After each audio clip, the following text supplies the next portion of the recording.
Oke teman-teman, pada kesempatan ini kita mau belajar tentang apa sih yang harus kita lakukan pada saat pandemi ini. Semoga teman-teman bisa melihat semuanya. Kita kasih judul success, what we do, apa yang harus kita lakukan, apalagi pada saat kita pandemi ini. Nah, teman-teman, ada satu perusahaan yang dalam dalam bimbingan kita, jadi secara private, ya, yang pada saat pandemik ini sudah hampir 8 bulan ya kalau nggak salah ya. Dan ternyata, dia hanya mengalami itu bulan kedua, bulan ketiga, bulan satu 2 3 atau satu 2 saja. Setelah itu, dia tanya sama saya, saat itu mereka lupa bahwa saya seorang coach dan mereka lupa bahwa saya coach-nya kali ya. Mereka tanya sama saya, "Coach, apa yang bisa kami lakukan?" Saya tanya, "Apa yang Bapak bisa lakukan?" Loh, saya tanya kok gantian tanya, dia bilang seperti itu. Iya, saya tanya, artinya pertanyaan saya Bapak harus jawab dulu. Ketika ngadepi seperti ini masih punya target yang positif atau justru Bapak merasakan bahwa, ini adalah akhir dari semuanya? Saya cukup kaget juga ketika dia bilang, "Tapi itu normal." Dia bilang, "Saya tetap punya target, Coach. Tetapi yang jadi permasalahan keadaan seperti ini gimana?" Nah, nanti teman-teman kita akan lihat, artinya saya punya target adalah sesuatu yang positif dan tapi kok kayak gini ya, Coach, ya. Nah, itu sesuatu yang negatif. Nah, kedua ini akan berpadu. Nah, pada kesempatan ini kita akan cerita karena itu semuanya ngalami dan alhamdulillah dengan izin Tuhan semesta alam, apa yang terjadi, justru yang terjadi mereka konsolidasi ke dalam. Bulan ke-6 itu, bulan ke-4 itu order masuk pada saat pandemik nih teman-teman. Kemudian bulan ke-4, 5, 6 tuh order masih masuk. Kemudian bulan ke-6 itu dia mulai dapetin order cukup besar, bahkan kalau mengikuti bisnis owner-nya sih kalau itu deal itu sangat besar. Perusahaan itu diaudit, ya, diaudit internalnya karena kapasitasnya adalah dia akan memberikan kapasitas kurang lebih sekitar 3 kali kapasitas terpasang di perusahaan itu. Tidak hanya berhenti di situ, teman-teman. Kemudian 1 bulan kemudian masuk lagi satu satu satu customer besarnya lagi, yang belum dua-duanya ini belum pernah mereka kenal. Dan akhirnya di bulan ke-7, dia putusin untuk putus kontrak dengan customer-nya yang dia dapetin di bulan ke-4 tadi. Karena customer ini masuk customer yang kategori, C. Ya, ada customer asik, ada customer yang baik, ada customer yang harus kita cuekin. Nah, ini yang masuk yang C. Dia cuekin karena ini customer cerewet banget. Cerewet banget sehingga capek kita ngurusi, cerewetnya itu katanya capek. Nah, alhamdulillah selama 3 bulan, jadi bulan ke 5, 6, 7 itu mereka diaudit ketat banget, jadi lembur lembur lembur lembur untuk make sampel, kemudian menyamakan persepsi dan sebagainya. Kemudian mereka justru yang di luar itu tidak pada berinvestasi, ini justru mereka justru berinvestasi. Saya tanya, "Pak, ini kok investasi besar-besaran?" "Iya, Coach, ini ya insya Allah ada order masuk cukup besar." Nah, Coach akhirnya dia bilang sama saya, "Coach, ini kira-kira order turun kapan ya?" Saya kembali tanya sama sama beliau, "Menurut Bapak kira-kira order akan turun kapan?" Dia prediksikan mungkin akhir tahun, Pak, atau Januari, dan alhamdulillah 2 hari yang lalu dia udah kontak sama saya dan dia bilang, "Alhamdulillah Pak, ini udah turun order, sudah normal sebagaimana yang biasa kita lakukan." Saya bilang, "Oke." Dan akhirnya beliau bilang sama saya, "Coach, kalau ilmunya semudah ini kenapa disampaikan ke orang lain?" Saya bilang, "Pak, saya nyampaikan Pak, cuma masalahnya yang percaya itu nggak banyak hal seperti ini," gitu aja. Nah, mereka rata-rata masih bimbang, "Apa benar ya? Apa benar ya? Apa benar?" Nah, pada kesempatan ini teman-teman kita akan belajar sebagaimana yang ada di monitor Anda, bebaskan diri Anda. Itu kan orang yang sedang ngolat ya, sedang membebaskan dirinya. Nah, yuk kita mulai belajar sama-sama. Teman-teman, thanks for your time. Terima kasih untuk waktunya, terima kasih untuk kesempatannya. Ya, Samudra Indonesia memberikan kesempatan yang kedua sepertinya kepada kami untuk berbagi ilmu kepada seluruh timnya. Nah, waktu yang diberikan oleh Tuhan kepada diri kita, teman-teman, ini adalah bahan dasar utama. Jadi Tuhan tidak membedakan kita normal atau cacat, muda atau tua, kita gendernya apa, kemudian kita dari ras mana, tidak dibedakan. Bahkan agama kita apapun tidak dibedakan. Semuanya dikasih waktu yang sama, modal yang sama, 24 jam. Sehingga apa yang terjadi, saya thank you di waktu Anda yang sibuk, Anda menyediakan waktu untuk belajar. Ini saya appreciate. Dan teman-teman, mengapa seperti itu? Karena ketika kita sudah mulai merasa stuck, kok semuanya sama, artinya apa? Wadah kita itu belum kita perbaharui. Sehingga apa yang harus kita lakukan? Kita harus memperbesar wadah kita dengan apa? Dengan belajar lagi. Ketika kita belajar lagi, maka peluang baru akan muncul dalam hidup kita. Sama teman-teman, kalau kita ngelihat porsi kerja SD, SMP, SMA, S1, S2, S3 itu punya peluang yang berbeda-beda. Mereka punya jawabannya masing-masing. Nah, orang yang punya ilmu, dia punya kesempatan untuk memperbesar kapasitas dirinya, maka peluang yang datang dalam hidupnya juga lebih besar. Nah, ini yang terjadi, sehingga saya thank you atas Anda meluangkan waktu. Nah, sebelum kita mulai, teman-teman, kita sepakat untuk mobile phone-nya dimatikan ya. Ini di depan saya udah nerima telepon nih Bu Yanti, tapi nggak apa-apa ya, karena di kantor nih susahnya. Ya daring di kantor itu pasti banyak waktu tersita juga untuk tugas yang urgent. Jadi supaya apa? Supaya Anda terfokus. Kemudian nggak usah sibuk untuk merekam, teman-teman. Kita semua rekam, ya kalau kita lihat di sana semuanya direkam sama tim. Kemudian nanti di-upload di YouTube, Anda silahkan untuk download dari sana. Kemudian, nah ini yang saya selalu dengung-dengungkan, fight dan fight. Apa yang saya lakukan kepada klien saya tadi adalah fight, bagaimana kami membantu dia untuk memiliki belief yang benar, keyakinan yang benar dalam dirinya. Dan keyakinan yang benar, emosional yang benar, ini akan memberikan energi yang luar biasa, teman-teman. Masalahnya itu. Sehingga saya tanya, Bapak masih rencana Bapak apa? Yang saya harapkan adalah dia menceritakan, saya masih punya goal, coach. Yang saya takutkan, aduh coach, kayaknya saya menyerah. Nah, kalau udah seperti itu, beda lagi treatmentnya, terapinya beda. Ketika dia punya goal, saya yakin pasti punya juga kekhawatirannya yang harus kita selesaikan adalah kekhawatirannya.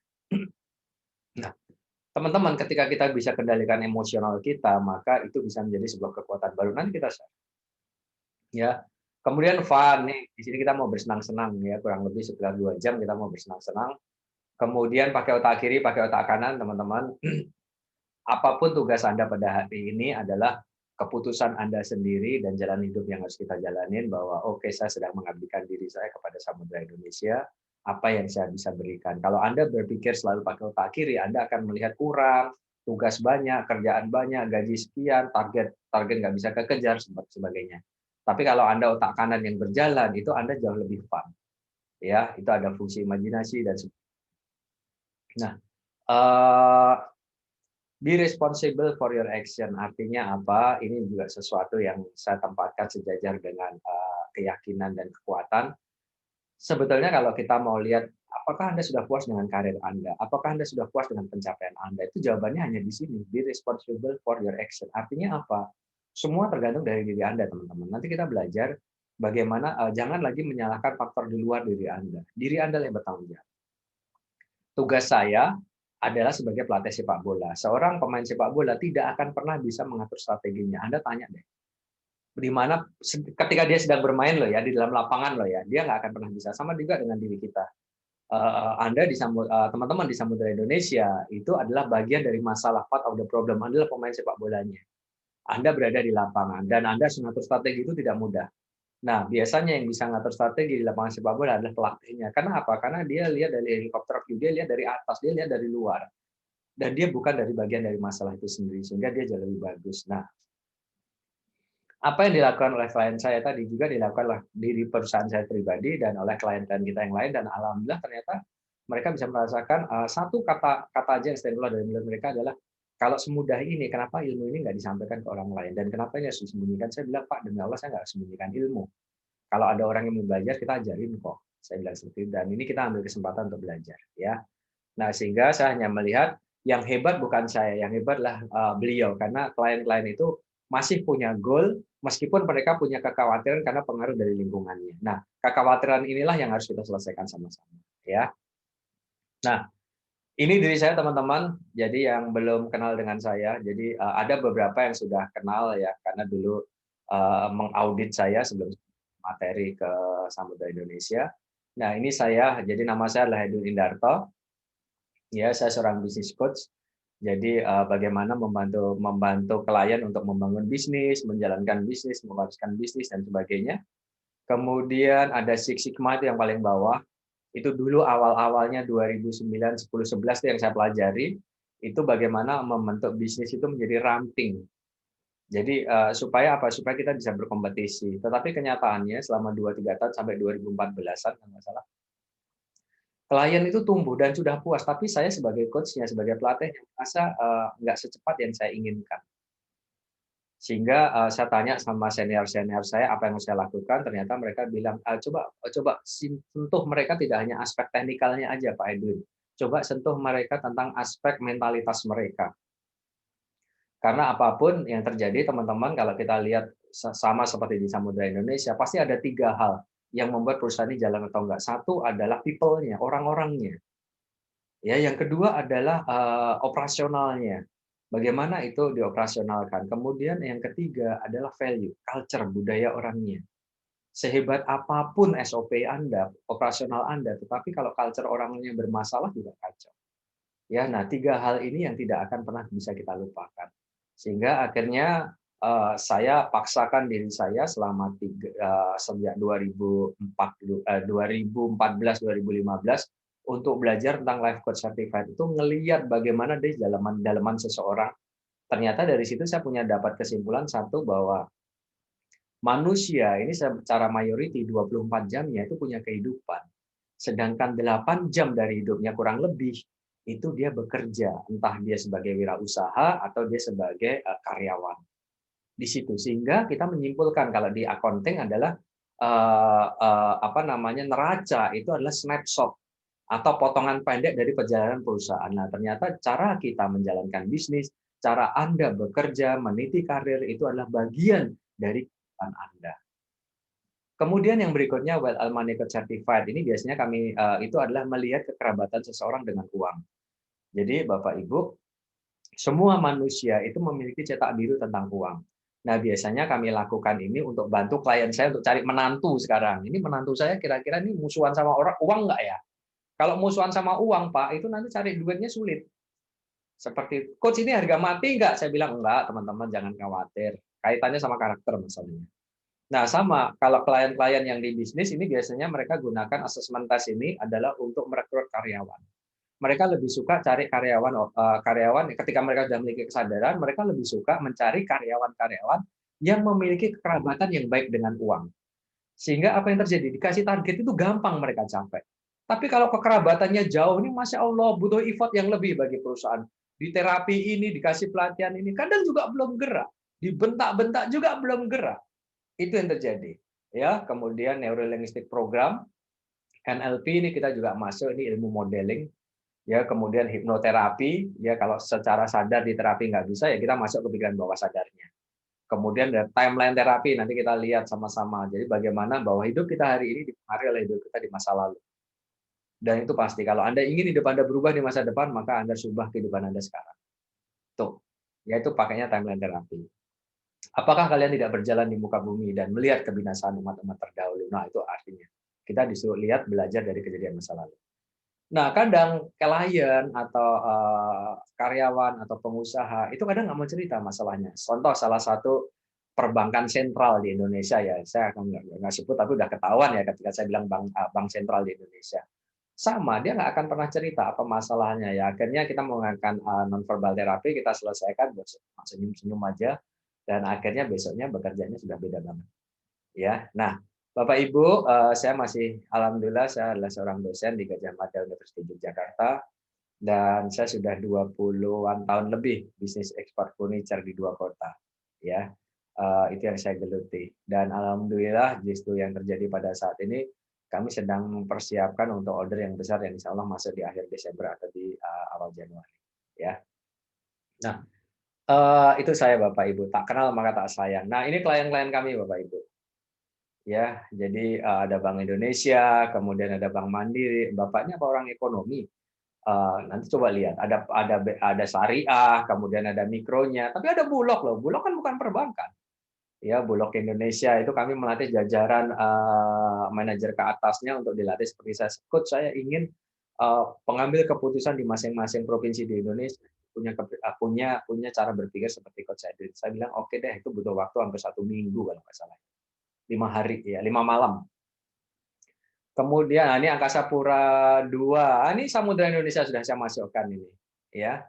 Ini otomatis ke brand ini seluruh Indonesia ini setiap yang ngisi instansi apapun ini termasuk nih, ya itu untuk purna tugas dan masa persiapan pensiun. Kemudian ada juga lembaga pendidikan untuk teman-teman karena saya juga seorang guru.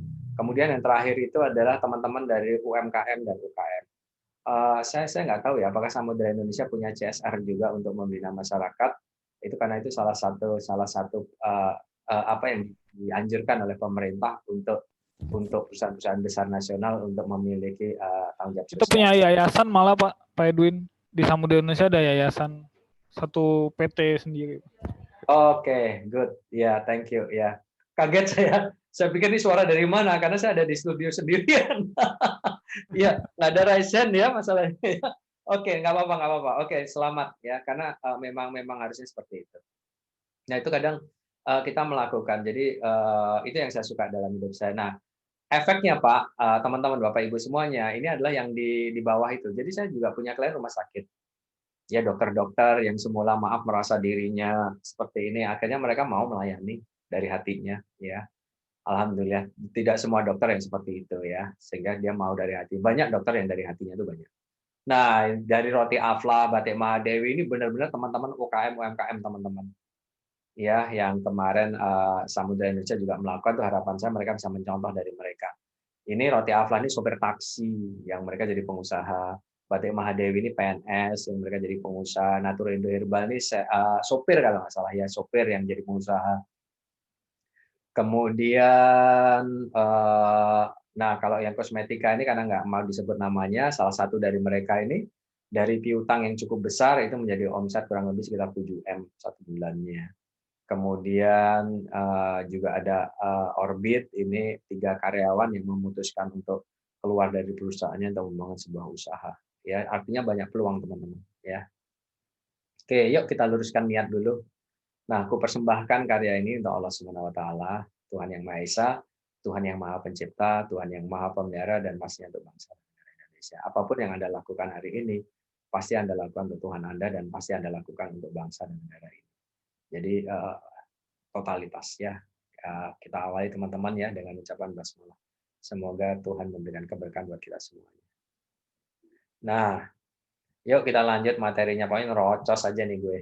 Ya, nah, teman-teman nih kita mulai masuk nih ke materi utama nih. Apa sih sebetulnya kita ngelihat kalau kita berjalan di sebuah jalan raya? Ini kan ada jalan yang ada traffic light-nya. Betul ya teman-teman ya? Jalan banyak traffic light-nya atau lampu merahnya itu banyak. Tetapi ada juga jalan highway. Nah, saya akan stop share. Tolong teman-teman, apa sih perbedaan dan persamaan antara traffic light dengan highway? Yuk, silahkan. Tolong ambil. Iya, saya lupa ya. Kalau belajar sama saya, pastikan ada kertas sama pen di depan Anda. Ya, karena Anda akan praktek. Ingat, fun-nya itu di situ dan Anda akan dapat sesuatu di sana. Yuk, apa sih perbedaannya antara traffic light dengan highway?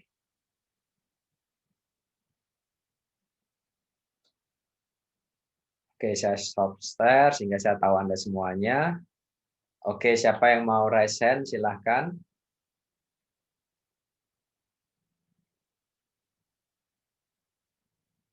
Kalau yang di chatting saya punya CSR Bu Yanti, tapi tadi suaranya bapak-bapak. Semoga bukan suaranya Bu Yanti ya. Oke. Apa sih perbedaannya Bapak Ibu antara traffic light dengan highway? Silahkan. 3 saja. Apa persamaan perbedaannya? Kalau Pak Faisal ini persis kayak di dalam studio ya Pak. Belakang Bapak ini kayak kayak kayak kedap suara itu. Iya. Oke, yuk siapa yang mau raise hand silahkan. Masih umum kan ini materinya, nanti kita akan masuk. Saya Pak, cuma ini Oke, saya Pak nggak Fadli Hermansyah, silahkan Pak nggak Fadli, ada silahkan. nggak ada raise hand-nya nih, jadi saya pencet mana, udah langsung aja ngomong deh. Gitu. Silahkan Pak. Kalau traffic highway kan jalannya ya Pak. Kalau Mm-mm. traffic light itu adalah untuk apa namanya menstop lalu lintas gitu kalau misalkan ada mengatur lalu lintas lah dia nyetop gitu kan, di stop di apa namanya di jalan pelan-pelan atau jalan boleh jalan gitu. Oke. Jadi betul. Jadi apa yang menjadi pertanyaan kita adalah ketika memang benar di sini banyak lampu merah, banyak stopnya, kita jalan harus pelan-pelan. Sedangkan di highway nggak ada hambatannya. Oke, thank you Pak Fadli. Ada satu lagi yang mau menambahkan? Ayo teman-teman, biasanya yang aktif tuh jadi loh. Kalau saya ngelihat biasanya yang aktif tuh jadi terlibat. Jadi yang kita butuhkan sebenarnya energi Anda. Anda mau menggabungkan nggak roda gigi Anda dengan materi ini? Ketika Anda bisa gabungkan, itu nanti Anda akan lihat perubahan dalam diri Anda sendiri. Yuk, siapa lagi silahkan. Berani teman-teman. Ya, hilangkan semua ketakutan Anda. Eh, Coach, aku boleh jawab nggak Bu Yanti misalnya bilang seperti itu? Oh silahkan Bu Yanti mau jawab juga silahkan kok. Ya, jadi tidak ada batasan di kami. Silahkan. Nah, oke. Jadi masih bingung juga ya pertanyaannya tadi apa sih, jawabannya apa itu ya. Nah, teman-teman, kalau kita mau ngelihat yang ada di sini, apa bedanya traffic light dan highway? Betul sekali apa yang dikatakan oleh Pak Fadli tadi. Jadi traffic light itu kalau jalanan itu penuh dengan traffic light, apa yang terjadi? Itu banyak sekali yang namanya lampu merah atau stopper. Sehingga apa yang terjadi? Anda akan selalu bisa jalan kencang, lambat. Jalan lambat, tiba-tiba kencang. Sudah kencang, tiba-tiba di depan lampu merah. Anda harus berhenti. Tapi coba lihat, apa yang terjadi di jalanan tipe-tipe seperti ini? Satu, kalau kita ngelihat di Indonesia, teman-teman, apa yang terjadi? Semua orang inginnya cepat. Tetapi apa yang terjadi? Justru yang terjadi di sana itu tidak ada segmentasi. Semua kendaraan di sana, teman-teman, dari roda 1, roda 2, roda 3, roda 4, roda 6. Saya nggak bilang roda 5, karena roda kelima ini ban cadangan ya. Jadi roda kan biasanya genep ya teman-teman ya, 4, 6. Nah, 8 kontainer. Nah, apa yang terjadi? Semuanya campur aduk di sana. Nah, terutama yang tidak tertib. Tidak tertib adalah kendaraan yang rodanya semakin kecil, semakin kecil. Roda 2, roda 3, bener ya? Satu kan biasanya orang iseng-iseng gitu ya. Nah, apa yang terjadi di sana? Sehingga gangguan itu banyak banget. Itulah yang terjadi dalam kehidupan kita hari ini, dan itulah yang terjadi dalam pilihan bisnis kita hari ini. Kita memilih jalanan yang seperti itu. Kalau orang lain mengatakan, that's it, ocean, red ocean. Ya, berdarah-darah kita di sana. Mau cepat, nggak bisa, karena banyak hal yang harus kita perhatikan.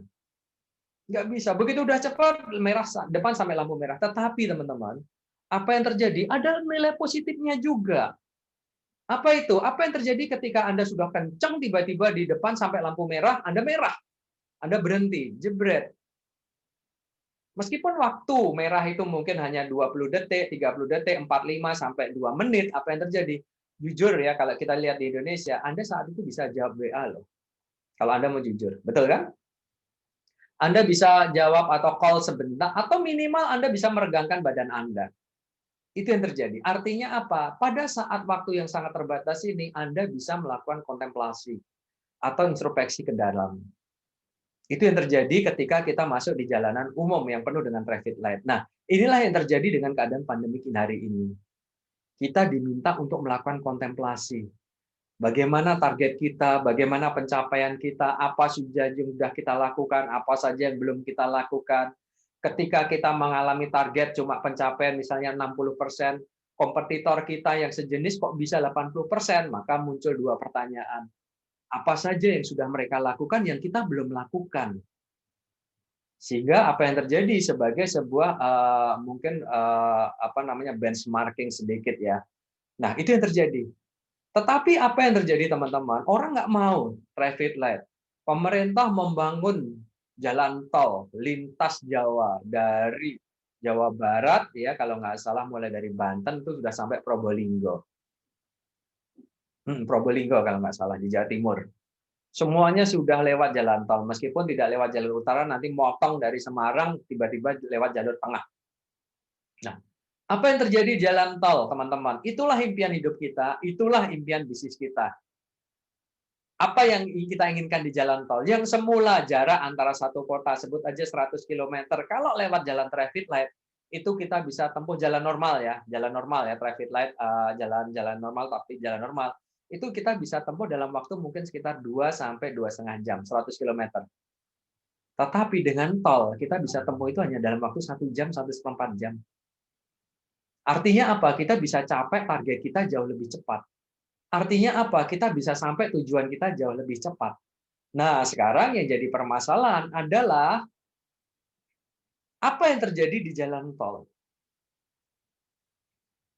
Apa yang terjadi di jalan tol? Tidak ada lagi yang namanya lampu merah. Tapi apa yang terjadi di jalan tol, teman-teman?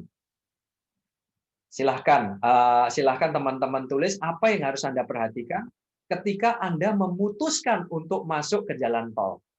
Sebuah jalanan yang Anda akan lebih cepat sampai kepada tujuan Anda. Tetapi sebaliknya juga memiliki risiko yang sangat besar. Nah, tolong teman-teman, tulis di kertas Anda dan silahkan share 5 hal. Apa yang membuat Anda memilih jalan tol dan apa yang harus Anda perhatikan ketika Anda memutuskan masuk jalan tol. Ingat, sekali lagi di sini terjadi segmentasi, kendaraan-kendaraan dengan jumlah roda di bawah 4 tidak diperkenankan masuk di jalan tol. Betul kan? Dan apa yang terjadi? Semuanya jauh lebih bagus. Tapi ada yang harus kita perhatikan. Nah, sekarang tolong tulis 5 hal, teman-teman. Mengapa Anda milih jalur jalan tol? Dan pertanyaan saya yang berikutnya adalah, apa yang harus Anda perhatikan ketika Anda masuk di jalan tol? Ingat sekali lagi, jalan tol adalah salah satu cara untuk kita mencapai tempat tujuan jauh lebih cepat.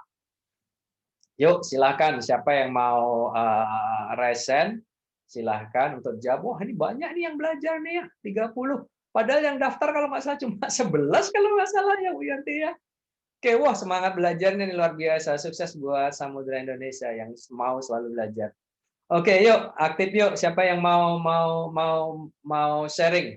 Silahkan. Mengapa Anda pilih jalan tol dan apa yang harus Anda perhatikan ketika Anda memutuskan untuk masuk jalan tol? Saya akan bahas. Yuk, silahkan. Gantian. Silahkan, monggo, silahkan. Saya stop share dulu, ya, supaya saya tahu siapa yang bicara. Oke, siapa yang mau bicara, silahkan. Pak Robert. Robert, Pak, dari TSJ. Kalau memilih lewat jalan tol itu lebih cepat sampai di tujuan, pasti. Oh. Tapi yang kedua, yang harus diperhatikan itu kecepatan yang diizinkan di jalan tol. Tidak boleh melebihi kecepatan. Betul. Yang kedua, harus memperhatikan rambu-rambu. Perhatiin rambu-rambu.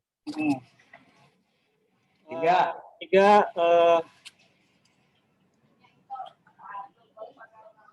dua aja sih, Pak. Oke, udah 2. Yang lainnya silakan mau nambahin. Bu Ayu, silakan Bu Ayu. Punya Tapcash, Pak. Apa? Punya Tapcash. Buat bayar tolnya sekarang kan nggak bisa cash, jadi pakai Tapcash. Oh ya, pakai Tapcash e-money ya? Ya, e-money. Nah, oke, 3, 4. Siapa lagi? Silahkan. Saya butuh 5 nih. Pak, memastikan Pak. Apa?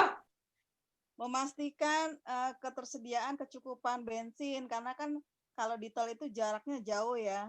Bahan bakar, ya. Nah, terus kemudian juga kondisi dari mesinnya harus dipastikan bahwa mobilnya layak. Tuh, yang terjadi teman-teman. Udah 5 ya, boleh jawab 2 tuh.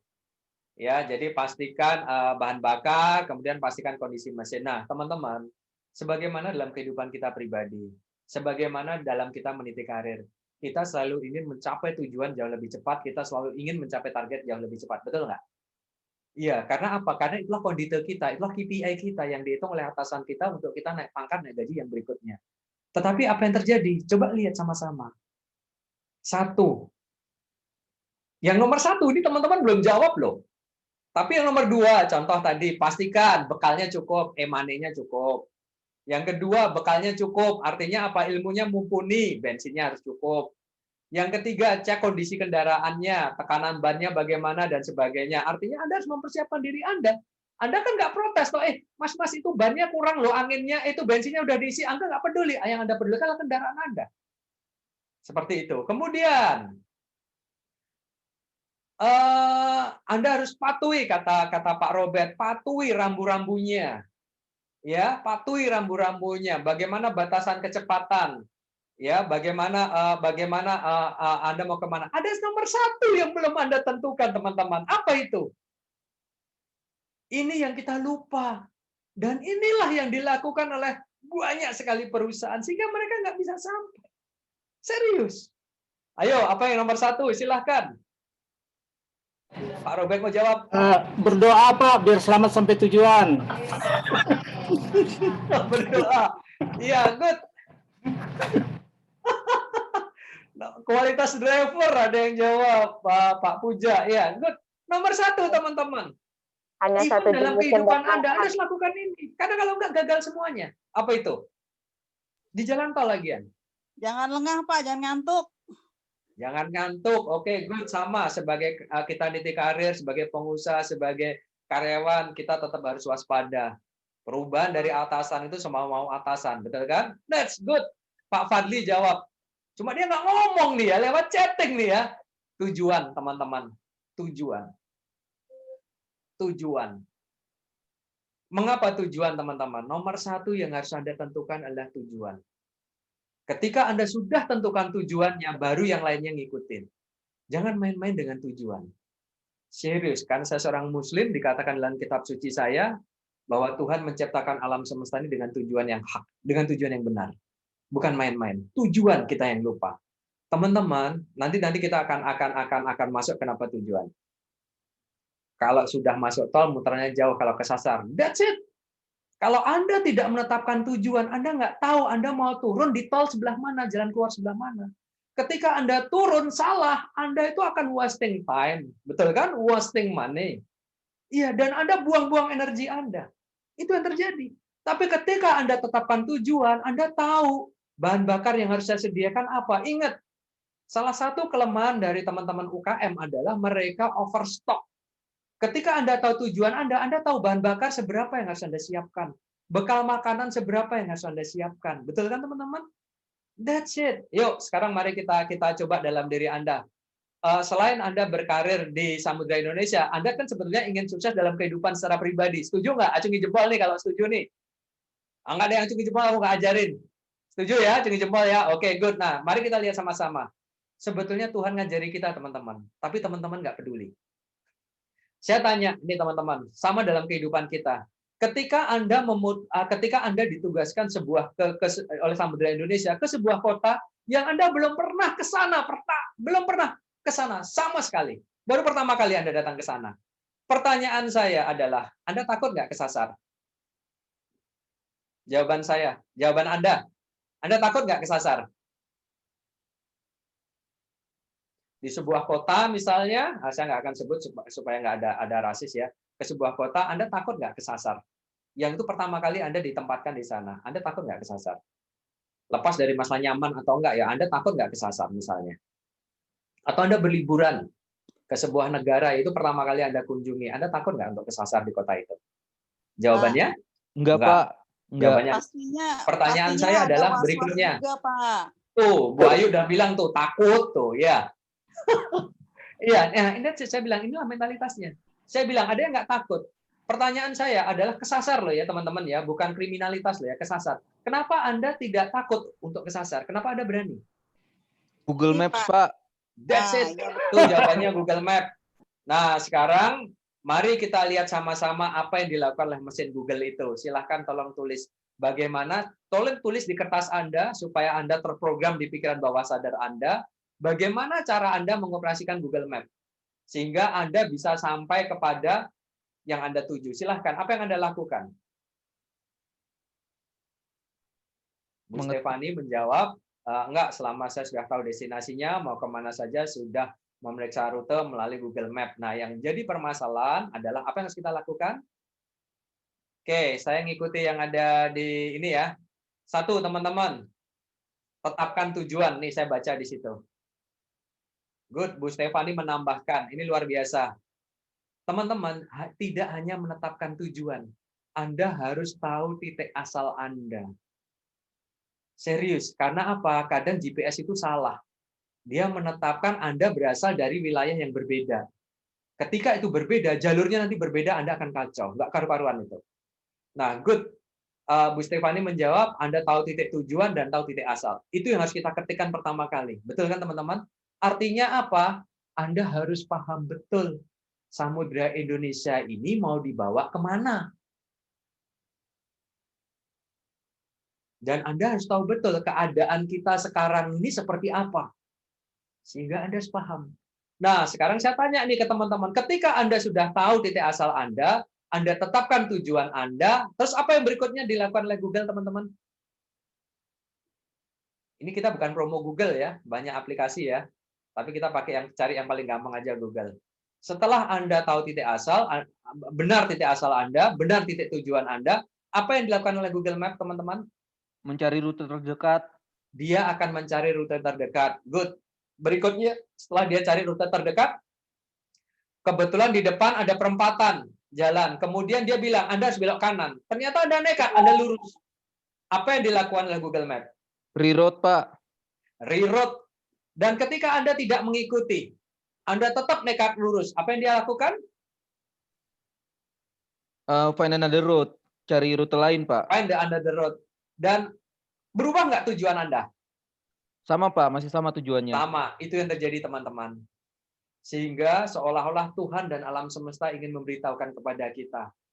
Hai teman-teman, hai manusia, tetapkan apa yang menjadi tujuan kamu. Terima bagaimana keadaan kamu. Karena kalau kamu tetapkan tujuan kamu, dengan kamu ketikkan, kamu tuliskan, maka apa yang terjadi? Alam akan memudahkan sebagaimana Google Map mencarikan jalan untuk Anda.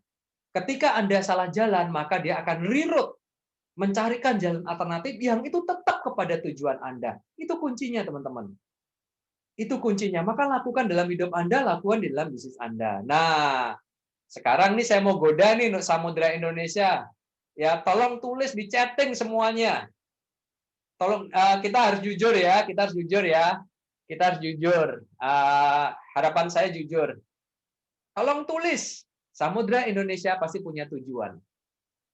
Benar ya teman-teman ya, ini ada 35 orang yang bergabung. Saya hanya kasih waktu Anda 15 detik, maksimum 30 detik untuk menulis di chatting.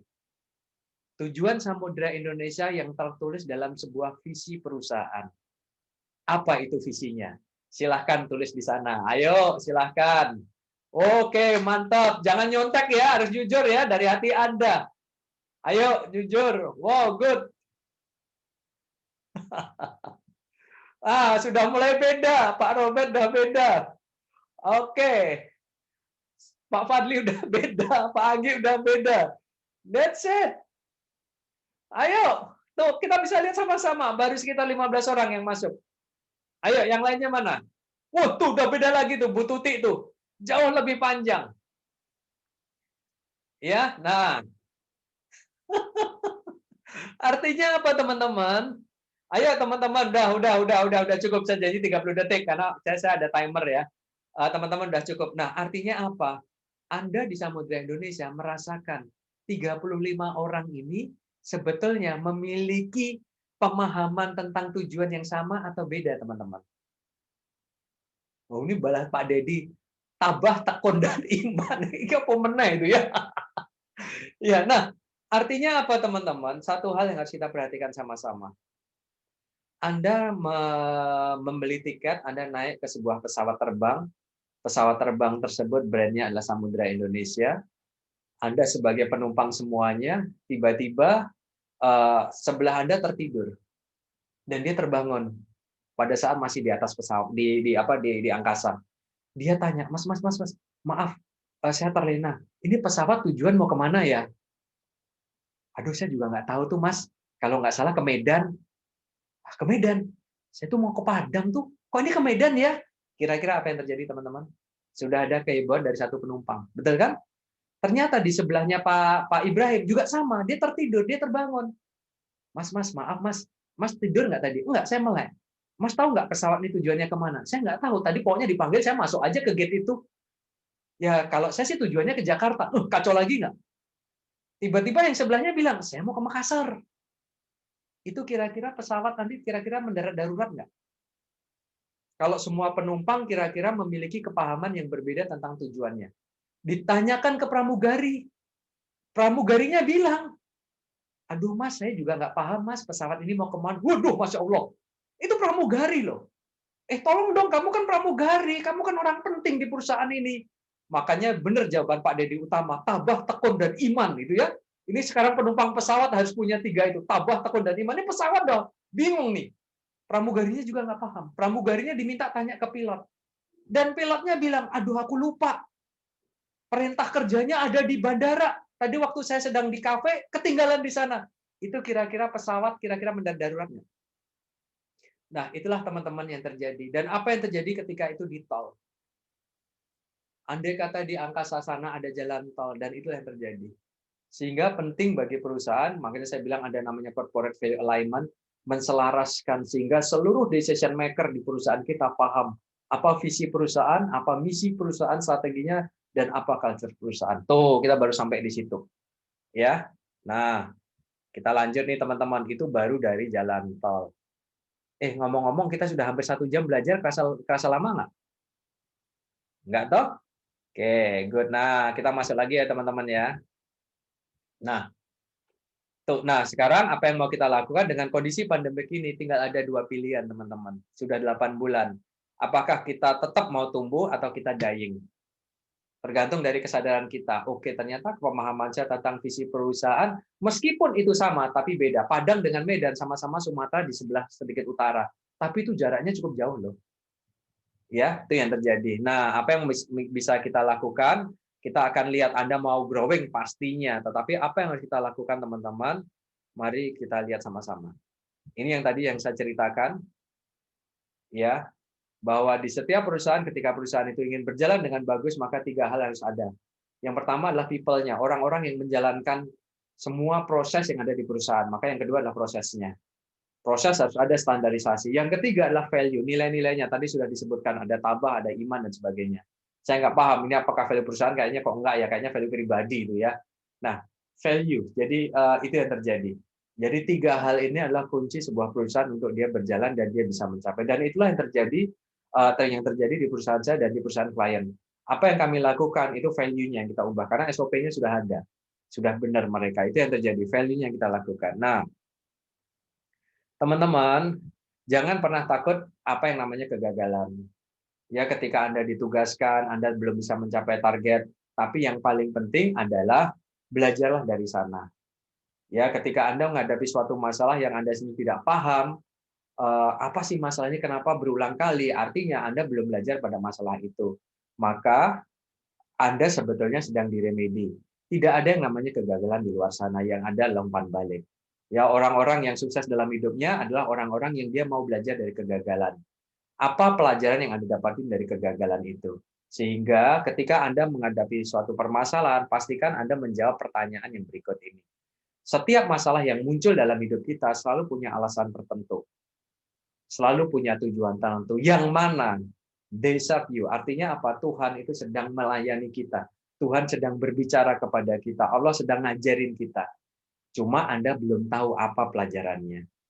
Contoh, saya punya di perusahaan yang tadi saya bina, si anak buahnya bilang, apa mungkin ya coach ya kita bisa tumbuh dalam keadaan seperti ini. Itu pada saat bulan ketiga, bulan kedua, bulan ketiga pada saat coaching, karena coaching kan berjalan 1 bulan hampir 2 kali pertemuan untuk ketemu langsung, dan kita call seperti ini bisa 24 jam kali 7 1 minggunya.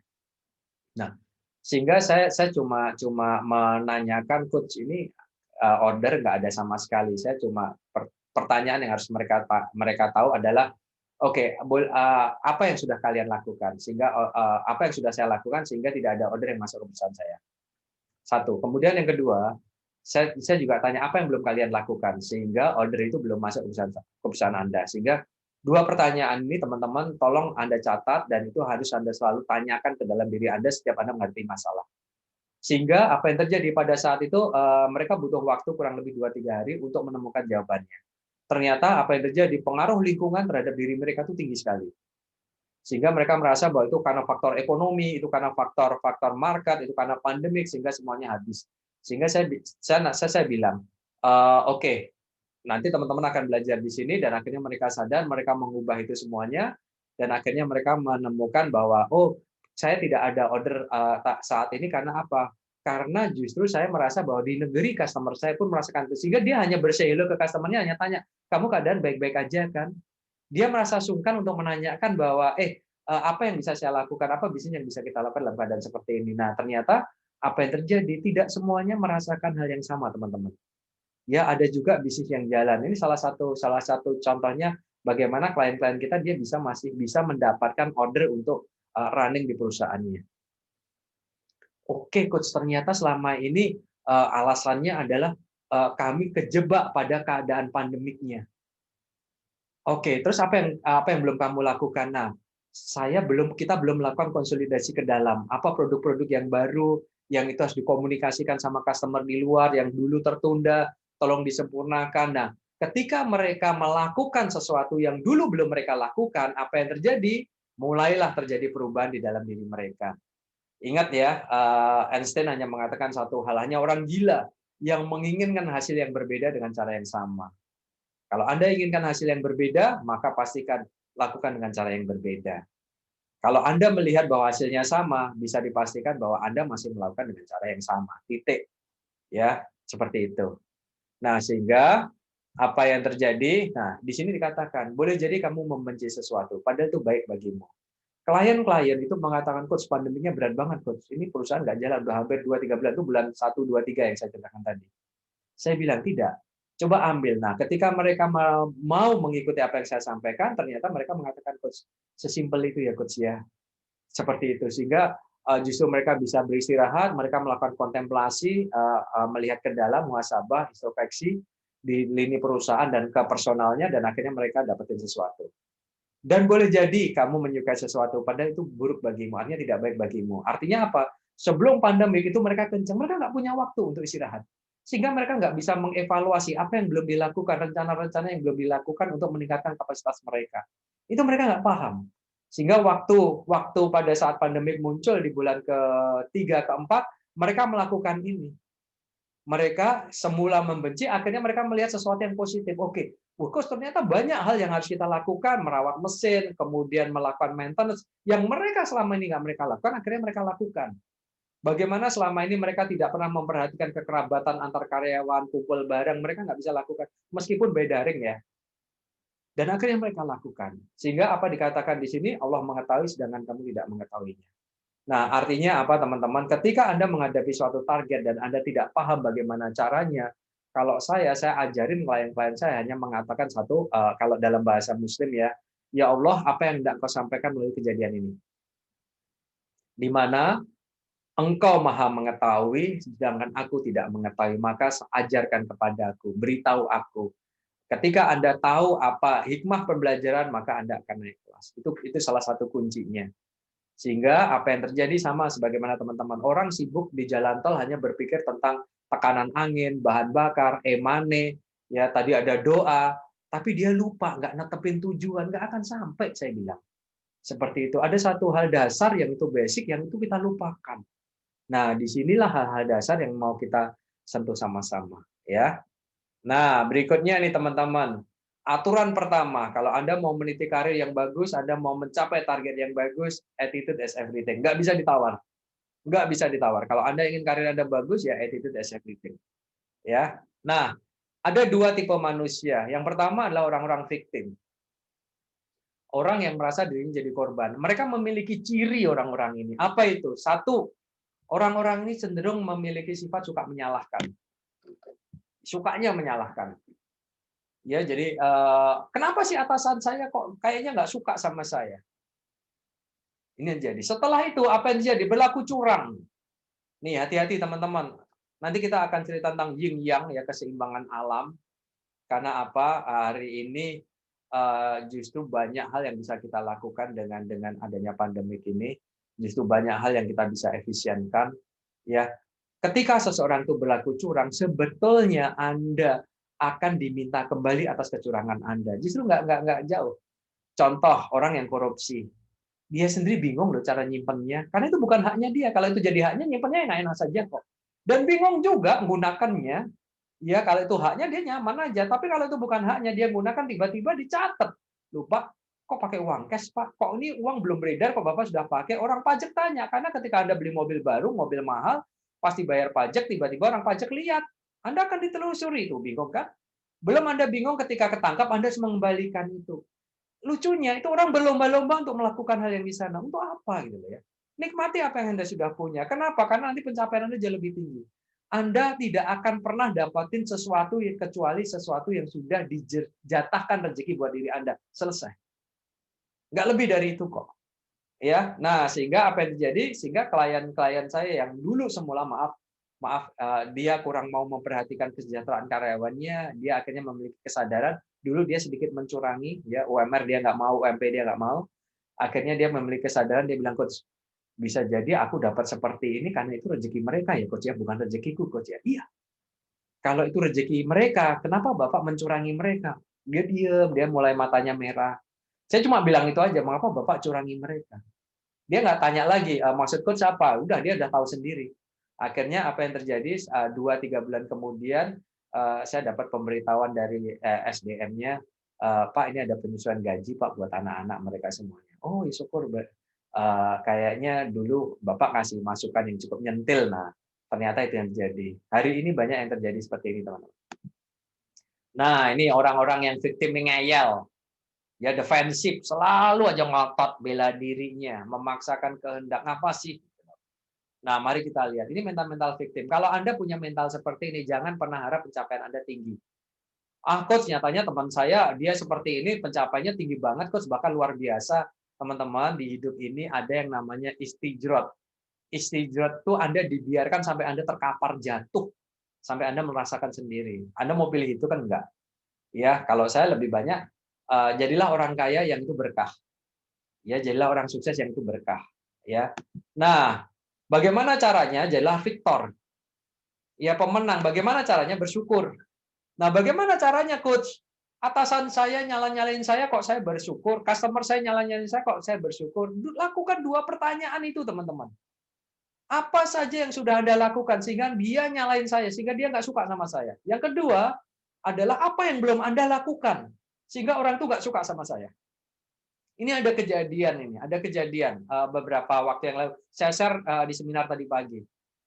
Ya, dia selalu dihujat sama customernya, bahkan customernya sampai mengadukan itu kepada atasannya sehingga dia tegur sama atasannya. Dia benci banget sama customernya. Kemudian dia melakukan sesuatu yang luar biasa, akhirnya dia menjadi relationship dengan customernya bagus banget.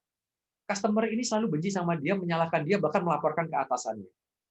Kemudian kebetulan bosnya sadar karena itu adalah klien saya, dia bilang, Coach, aku punya anak buah ini kayaknya cukup bermasalah nih. Nah, dia ketemu sama saya, akhirnya personal kita bantu, meskipun dia anak buah, kita harus bantu. Kita ngelihatnya ini perusahaan ya, sehingga kita bantu. Saya tanya, apa yang terjadi? Dia bilang, ini orang nyalain saya. Saya bilang, Pak, coba lakukan 2 pertanyaan saja. Apa yang sudah Bapak lakukan selama ini dan apa yang belum Bapak lakukan? Terus dia cerita, boleh tahu apa sih yang dikomplainkan dia? Dia tuh bilang sama saya bahwa saya nggak pernah tepat waktu, saya selalu ingkar janji dan sebagainya. Saya tanya, boleh nggak cerita kepada saya bagaimana cara Bapak jualan? Kemudian dia cerita, ya saya ngomong kok gini. Oke, kalau saya dengerin omongan Bapak, kayaknya Bapak nggak pernah dengerin ya apa yang mau jadi customer Bapak ya. Sehingga apa yang diomongin Bapak itu seolah-olah menjadi sebuah ekspektasi bagi customer Bapak. Kayaknya gitu sih, Coach, dan nggak semuanya saya berikan. Nah, itu mereka jadinya marah. Terus apa yang harus saya lakukan? Kalau menurut Bapak, apa yang Bapak lakukan supaya Bapak bisa memahami mereka? Ya, saya harus dengerin sih, Coach, apa mau mereka. Nah, kalau Bapak mau dengerin, apa yang harus Bapak lakukan? Ya, saya harus banyak bertanya sih, Coach. That's good. Nah, dia sudah dapat jawabannya sendiri, teman-teman. Oh, saya harus banyak bertanya, saya harus banyak mendengarkan, dan sehingga seolah-olah saya tidak banyak menjanjikan ke mereka, tapi saya penuhi apa yang jadi keinginan customer saya. Good. Kemudian saya tanya, Pak, kalau yang tadi on time delivery, kan itu bukan Bapak, tapi tim Bapak. Ya, dia marahnya gimana? Yang pernah Bapak sakit hati, ya kalau telat tuh bilang sama saya, jangan seperti ini. Nah, artinya apa, Pak? Kok ada kata-kata kalau telat itu bilang? Artinya kan boleh telat, tetapi kami diberitahukan. Iya sih, Coach, bener, Coach, bilang gitu. Nah, artinya selama ini Bapak ketika terlambat, Bapak komunikasikan nggak? Dia bilang, enggak, Coach. Aku takut, Coach. Ya pokoknya terlambat ya udah, kan itu bukan saya, tapi dampaknya ke saya, Coach, sebagai sales. Nah, itu yang akan dihadapi orang sales ketika lini produksinya bermasalah. Dan akhirnya apa yang terjadi? Dia lakukan perubahan itu, dia mulai berkomunikasi dan sebagainya. Apa yang terjadi 3 bulan kemudian? Apa yang terjadi? Dia dekat banget dengan si siapa namanya? Dengan customer-nya.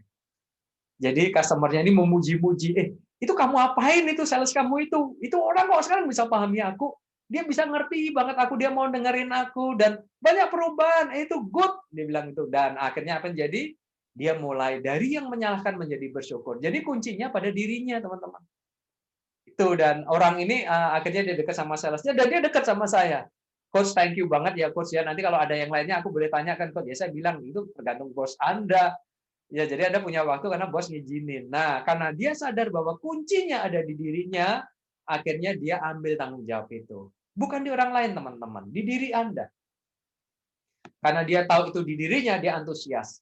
Sehingga sejak kejadian itu, dia mulai, setiap ada masalah, Coach, sekarang aku mulai melihat dengan cara model yang Coach Edwin ajarin. Dan aku tidak lagi nyalain orang lain. Nah, that's good. Dia mulai memiliki mental sebagai pemenang.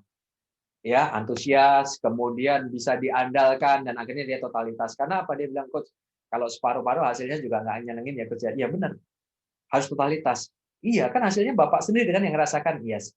Nah, itulah sharing yang saya ceritakan tadi pagi berdasarkan pengalaman dari salah satu karyawan di perusahaan klien kita. Nah, sehingga apa yang jadi, teman-teman, jika ada yang salah dengan kehidupan Anda, ada yang salah dengan bisnis Anda, sekali lagi, bukan karena karyawan, bukan karena atasan, bukan karena keadaan ekonomi, bukan karena kompetitor, bukan karena market, tetapi Anda secara pribadi itu yang mengundangnya. Ya, Anda secara pribadi yang mengundangnya. Ini yang harus kita waspadai. Sehingga perbaiki diri Anda. Ya. Nah, apa yang kita mau sampaikan berikutnya? Ini sampai dikatakan ya, bagaimana hukum keseimbangan. Jika kamu berbuat baik, maka baik itu kembali ke dirimu sendiri. Jika kamu berbuat buruk, maka buruk itu kembali ke dirimu sendiri. Ya, tidak ada dosa dialihkan, itu nggak ada. Ya, bahkan ada suatu aliran tertentu kemarin ditangkap ya sama dibuatkan sama pemerintah ya, yang bayar dosa sampai sekian juta itu ya, wah itu orang-orang kaya seneng tuh, yang miskin yang kasihan kan nggak fair seperti itu. Tuhan, kemana keadilan Tuhan? Ya seperti itu. Nah teman-teman, perhatikan hukum keseimbangan alam ini, prinsip keseimbangan alam. Alam selalu menjaga keseimbangannya. Kalau Anda mengambil sesuatu yang bukan hak Anda, maka pasti jawabannya 100%. Anda pasti diminta untuk mengembalikan oleh alam. Apapun caranya, bisa anak kita sakit, orang tua kita sakit, mobil kita kecelakaan, rumah kita kebakaran, macam-macam caranya. Tiba-tiba orang hutang Anda, tiba-tiba dia ngemplang, nggak membayar, itu cara alam menyeimbangkan.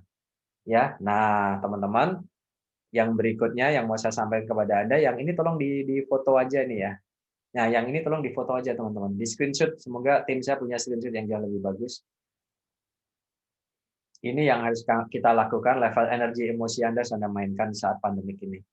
Ya, kalau kita lihat teman-teman, Anda bermain di level energi. Nanti kita mau main-main sedikit di sini ya, berkenan ya. Kita bermain-main atas target Anda. Tapi Anda harus jujur pada diri Anda. Nah, kalau kita lihat level energi di sini, ada 20 nih yang sangat rendah dan 1000 yang sangat tinggi. Yang namanya manusia, teman-teman, itu level energinya 200. Di bawah 200 itu belum manusia. Itu manusia setengah hewan, maka kita sebut dengan reptilian. Manusia setengah hewan, pencapaiannya nggak akan tinggi. Ya, contoh, orang yang merasa dirinya tidak berharga, Anda bisa lihat level energi 20.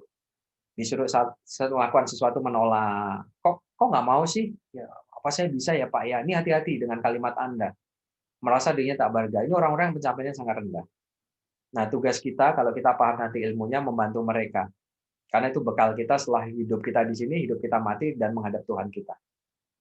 Ya, sebagai rahmatan lil alamin dan sebagai pelayanan Anda kepada makhluk Tuhan yang lainnya. Kemudian yang kedua, sifat menyalahkan. Coba lihat di meeting, orang tua pasangan, suami menyalahkan istri, istri menyalahkan suami, orang tua menyalahkan anak, ya di perusahaan, atasan menyalahkan bawahan, masing-masing departemen saling menyalahkan. Itu lihat, energinya 30, nggak jauh beda dengan merasa dirinya tidak berharga. Sampai saya bilang teman-teman, ada sebuah negeri namanya Entah Berantah. Di negeri itu sumber daya alamnya sangat luar biasa. Apapun yang Anda tunjuk itu ada di negeri itu. Orang-orang pinternya di negeri itu juga luar biasa. Hampir di semua wilayah di negeri itu ada yang namanya universitas. Setiap tahun mereka meluluskan banyak sarjana-sarjana baru. Artinya negeri itu tidak kekurangan orang-orang pintar.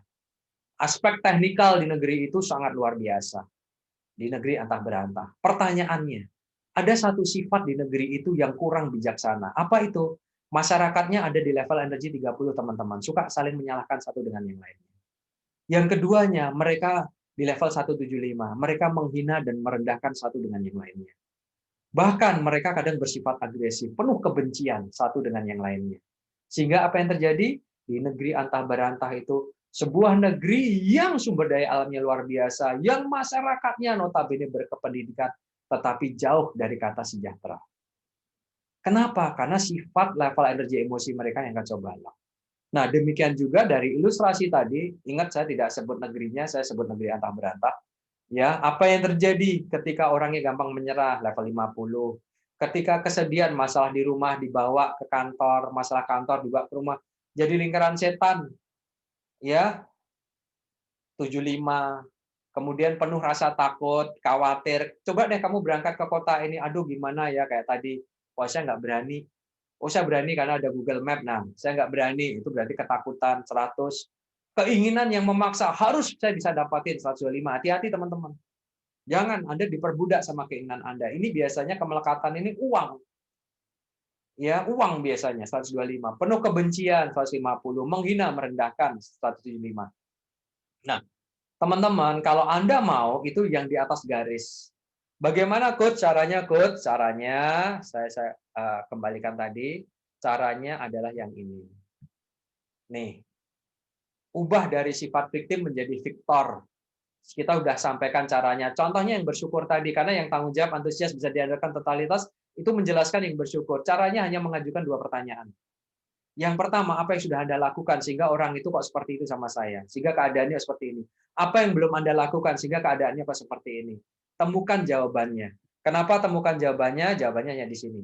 Ketika Anda tahu alasannya dan Anda tahu tujuannya, maka Anda akan menjadi pribadi yang bersyukur. Nah, kita kembali ke sini, teman-teman. Sehingga apa yang terjadi? Akhirnya Anda terbebas dari keterikatan. Anda mulai sadar nih. Sadar apa? Bahwa Anda bisa memperdayakan diri Anda sendiri. Levelnya udah 200. Bahwa penyelesaian masalah itu ada dalam diri saya. Itu yang dilakukan oleh seorang sales dari perusahaan klien kita. Itu yang dilakukan oleh seorang bos dari sebuah perusahaan tadi. Tuh, dia masuk di level 200. Dia bisa memperdayakan dirinya. Kemudian dia terbebas dari keterikatan. Kenapa? Ini bukan karena pandemik, ini bukan karena kompetitor. Dia terbebas dari keterikatan, naik level 250. Kemudian masuk ke levelnya Samudra Indonesia, masuk jalan tol punya tujuan 310. Tidak buang-buang waktu. Kemudian begitu dapat masalah, ada 2 pertanyaan. Apa yang belum saya lakukan? Apa yang sudah saya lakukan? Akhirnya apa? Dia bisa memaafkan customer-nya. Dia bisa memahami customer-nya langsung 400. Akhirnya dia punya rasa hormat yang luar biasa kepada customer-nya langsung 500. Nah, apa yang terjadi teman-teman? Minimal ketika level Anda bisa di 400, minimal di 450, pencapaian Anda akan sangat dengan mudah dalam hidup ini. Baik itu pribadi maupun dalam karir Anda. Ya, saya punya beberapa ilustrasi teman-teman ya di Jawa Timur. Di Jawa Timur itu ada sebuah industri ya luasnya kurang lebih sekitar 10 hektar. Bisnis ownernya hanya lolos kelas 2 SD. Ya, omsetnya kurang lebih sekitar 10-12 M satu bulannya. Ya, produknya Anda kenal itu kacang. Ya, kemudian di Jawa Tengah ini ada juga seorang GM yang dia SD juga nggak lulus, karyawannya kurang lebih sekitar 200-300, pabriknya kurang lebih 3-4 hektar, omset per bulannya kurang lebih sekitar 3-4 M. Ya, jadi pendidikan bukan merupakan jaminan. Tetapi apa-apa yang terjadi, orang-orang ini memiliki apa yang saya katakan tadi. Dia mudah untuk memahami orang lain dan dia memiliki rasa hormat pada orang lain. Itu teman-teman ya. Nah, sekarang saya mau stop share terlebih dahulu. Teman-teman, tolong lakukan tugas yang saya minta. Ini alhamdulillah ada sekitar 34 orang yang bergabung.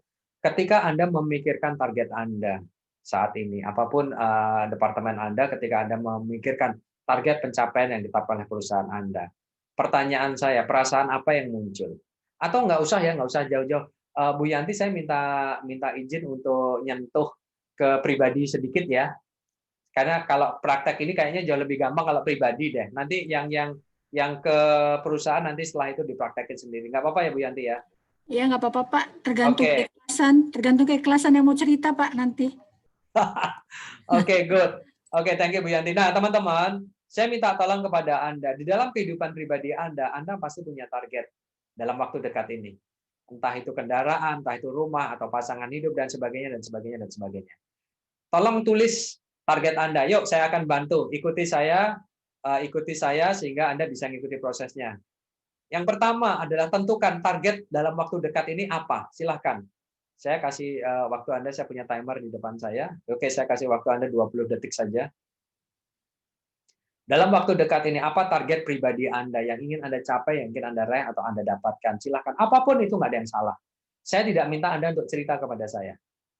Dan saya nggak minta Anda untuk share ini di forum. Tidak. Demi Allah, tidak. Oke, 10 detik lagi, teman-teman. Tentukan apa yang Anda inginkan. 5 detik lagi. Sudah ya, teman-teman ya? Oke, nah. Yang kedua adalah ketika Anda memikirkan target yang Anda inginkan tadi di pertanyaan nomor 1, coba lihat di monitor Anda. Emosi apa saja yang muncul? Silahkan, emosi apa saja yang muncul? Silahkan tolong ditulis, teman-teman. Waktunya hanya 30 detik. Coach, pastinya lebih dari 1. Iya, pastinya lebih dari 1. Silahkan tolong tulis.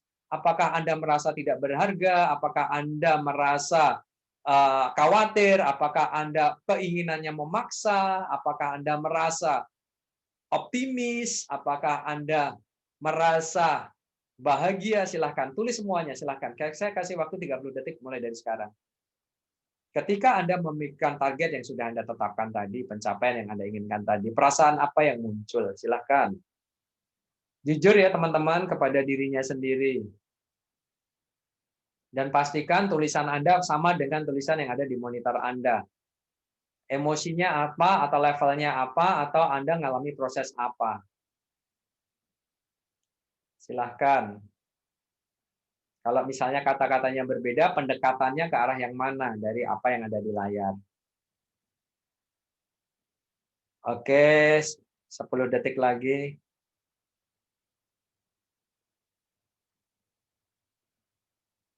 Oke, stop ya teman-teman ya. Stop. Saya berharap Anda tidak menentukan 1, tetapi lebih dari 1. Sekarang pertanyaan yang ketiga. Ketika Anda sudah tahu emosi Anda, di layar Anda ada angka level energinya. Maka tolong berikan. Di emosi Anda tadi, dia masuk ke level energi yang seberapa. Silahkan Anda masukkan angkanya. Kalau Anda tadi merasa selalu gampang menyerah, masukkan 50. Kalau Anda tadi kejebak, ada keinginan yang sangat kuat, masukkan level 125. Kalau Anda merasa yakin, masukkan level 250. Wah, saya optimis dan bisa dapetin, masukkan angka 310. Silahkan masukkan angka-angka itu, teman-teman. Setelah Anda masukkan angka-angka itu, silahkan Anda masukkan dulu angka-angkanya, cek sama monitor. Setelah itu, tolong jumlah semua angka itu dan di rata-rata. Dan silahkan teman-teman masukkan di dalam chat. Silahkan masukkan dalam chatting. Kalau teman-teman mau, kalau enggak, tulis saja di kertas Anda angkanya berapa. Oke ya, teman-teman. Sudah ya, jadi tentukan tujuannya. Pada saat Anda memikirkan tujuan itu, bagaimana emosi yang muncul di dalam diri Anda. Setelah muncul emosinya, lihat level energinya, angka yang muncul. Setelah itu, yang keempat adalah cari rata-ratanya. Seberapa rata-ratanya? Nah, saya buka teman-teman bocorannya. Teman-teman yang itu di bawah 200 itu sangat tidak mudah untuk mencapainya. Dan kuncinya sekali lagi ada di diri Anda. Ya, sementara teman-teman kalau ingin mudah mencapainya, maka usahakan minimal level energi Anda di rata-rata 450 ke atas. Paham ya teman-teman ya? Nah, sekarang nggak usah angkat jempol, nggak usah ini, Anda yang sudah menghitungnya dan Anda yang tahu. Coach, gimana kalau ini kaitannya sama Samudra Indonesia? Sama. Anda diberi tanggung jawab sebuah pekerjaan yang memiliki KPI. Ketika Anda melihat tanggung jawab Anda, apa emosi yang muncul dalam diri Anda? Bagaimana energinya? Setelah itu di rata-rata energinya, itu udah kelihatan bagaimana pencapaian Anda selama ini. Nggak akan khianat. Itu teman-teman. Ya, nanti yang untuk Samudra Indonesia, mohon untuk dipraktekkan sendiri di luar sini, ya, karena itu butuh waktu untuk berkontemplasi ke dalam, tapi hal yang paling gampang adalah keinginan pribadi. Ya, oke. Nah, ini kita mau masuk. Nah, teman-teman, saya kasih bocoran, ya, karena tadi saya sudah digoda, meskipun Bu Yanti godanya tergantung keikhlasan yang mau bercerita. Berarti itu goda saya tergantung keikhlasan pematerinya. Nah, teman-teman, saya mau berikan kepada Anda. Saya tunjukkan kepada Anda. Saya stop share dulu ya, sehingga saya tahu siapa yang ngacung jempol ya. Nah, teman-teman, saya mau tanya. Pernahkah Anda datang ke sebuah tempat kuliner yang itu sepi atau toko yang itu sepi, ketika Anda sampai di sana tiba-tiba menjadi ramai. Dan Anda bilang, sejak saya duduk di sini atau saya datang di sini kok tiba-tiba ramai ya tempat ini? Siapa yang pernah ngalamin itu?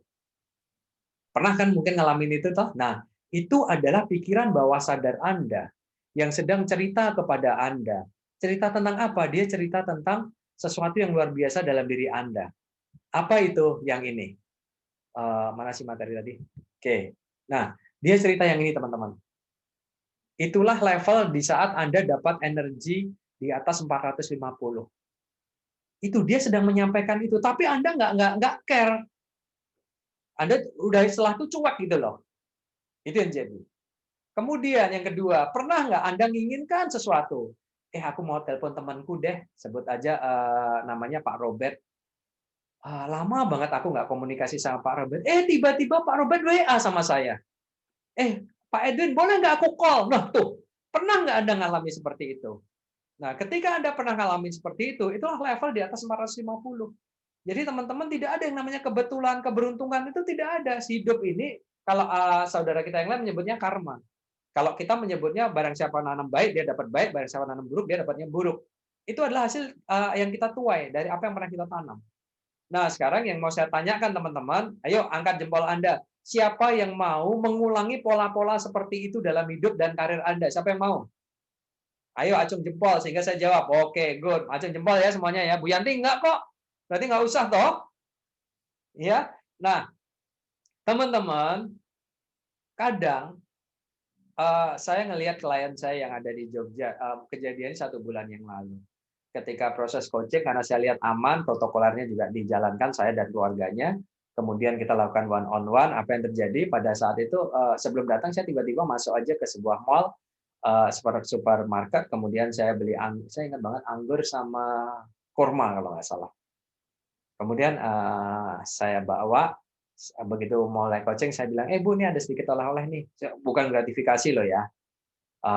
Karena saya tahu banget bahwa ibu ini saat coaching ini selalu ngemil gitu loh. Dan ngemilnya itu buah.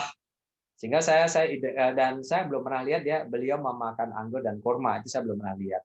Biasanya cuma buah atau kacang-kacangan kering. Nah, sehingga saya bawain itu. Begitu saya bawa, tiba-tiba ibu ini senyum. Coach, thank you ya coach ya. Senyum. Senyumnya itu bermakna dalam hidup saya. Saya tanya, ada apa nih ya? Enggak deh, tunggu bapak. Selang 5 menit kita ngobrol-ngobrol, selang 5 menit suaminya datang, bapaknya datang. Kemudian dia tanya, loh, Mah, dari mana nih kurma sama anggur ini? Anggur hijau saat itu. Dari Coach Edwin. Wih, hebat ya. Ada apa sih Pak? Tolong dong jelasin, saya nggak penasaran. Jadi dia bilang, loh Mah, bukannya tadi pagi kamu bilang, andai kata ya hari ini ada orang yang nganter kurma sama anggur hijau. Tuh, yang terjadi teman-teman. Nah, apakah Anda pernah mengalami hal seperti itu? Kalau Anda pernah atau sering mengalami hal itu, bawah sadar Anda sedang komunikasi sama Anda. Bahwa ini loh kalau Anda dapatin tenang dan bahagia yang luar biasa. Nah, sekarang pertanyaan saya adalah tolong dijawab ya teman-teman ya. Jadi PR ya, tidak harus dijawab sekarang. Bila mana Anda tenang? Silahkan, bila mana Anda tenang? Ya, karena dengan tenang ini semuanya akan mengalir dalam hidup Anda. Nanti kita bukakan. Yang kedua, nanti kita kasih contoh ya teman-teman ya. Yuk saya mau ini dulu. Siapa yang mau ngomong? Saya ingat yang kedua adalah bila mana Anda bahagia. Ini 2 pertanyaan yang beda ya teman-teman ya. Karena tenang itu levelnya 540, bahagia itu levelnya 600. Kalau Anda bisa sampai level 600, waduh, hidup Anda sangat luar biasa. Mudah banget. Serius, mudah banget. Anda jangan pernah bilang loh. Ingat teman-teman, ada 2 pertanyaan, bila mana Anda tenang. Yang kedua adalah bila mana Anda bahagia. Pastikan tenang dan bahagia Anda terbebas dari keterikatan. Karena orang sering bilang kepada saya bahagia coach ketika ada uang. Teman-teman, saya bilang ya, saya punya klien yang dia punya aset 3 triliun dan dia nggak bahagia. Serius. Seorang wanita. Ya, jadi ketemu dengan saya, dia bilang, coach, asetku ada 3T dan aku nggak merasakan bahagia. Dan dia bilang, coach, kayaknya lebih enak jadi orang miskin tapi bahagia. Saya bilang, tidak Bu, enak jadi orang kaya dan bahagia.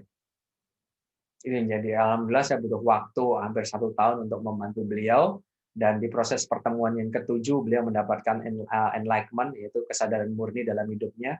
Sehingga itu Anda bisa bayangin ya, mimpin rapat perusahaan itu tangannya gemetar.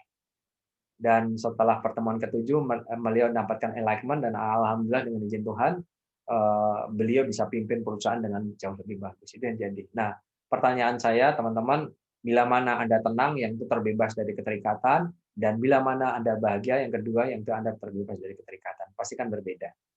Ya.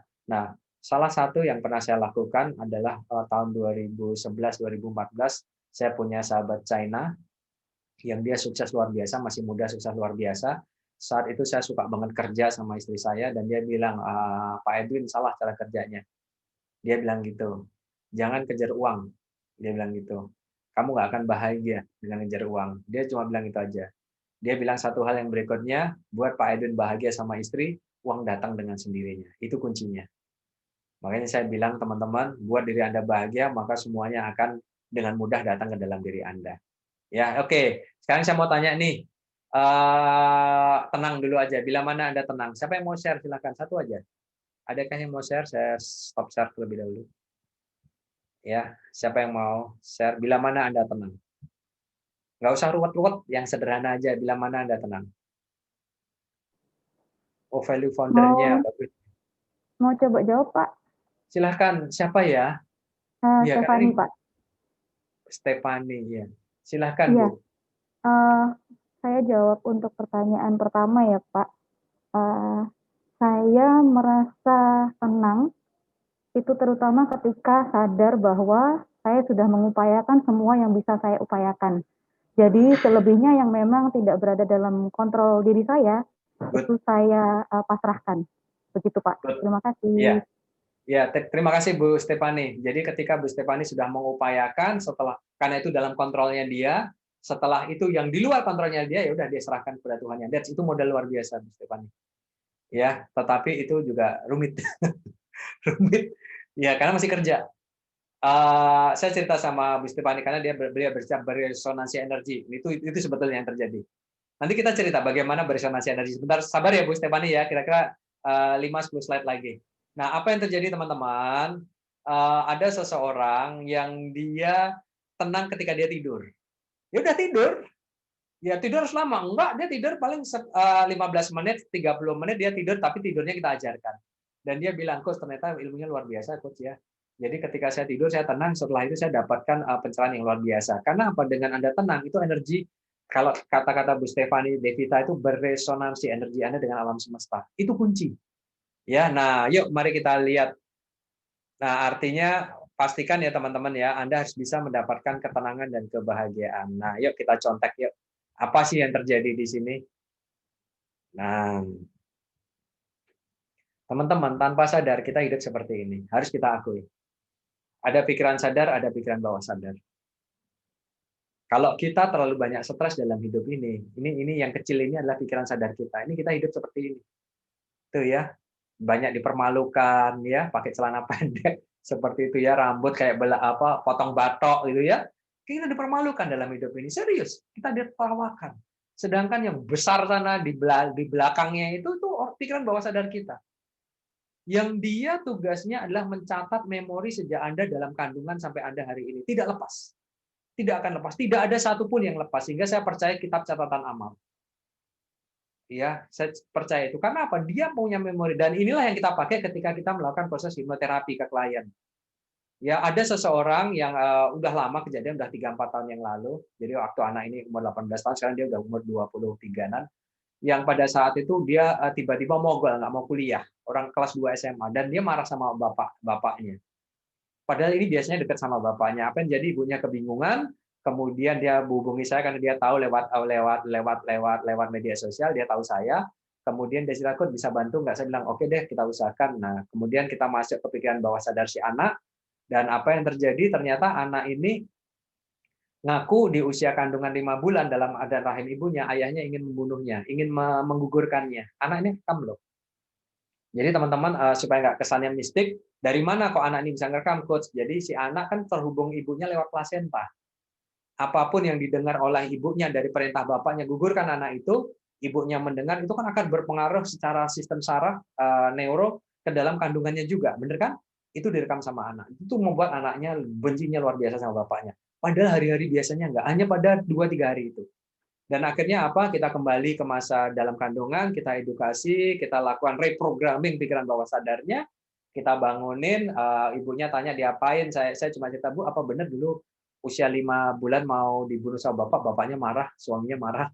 Ya, saya bilang, saya cuma nyampaikan dari anak, dan saya juga tanya, "Bapak dulu pernah mau bunuh?" Saya juga nggak mengatakan seperti itu, tapi saya tanya, apakah benar?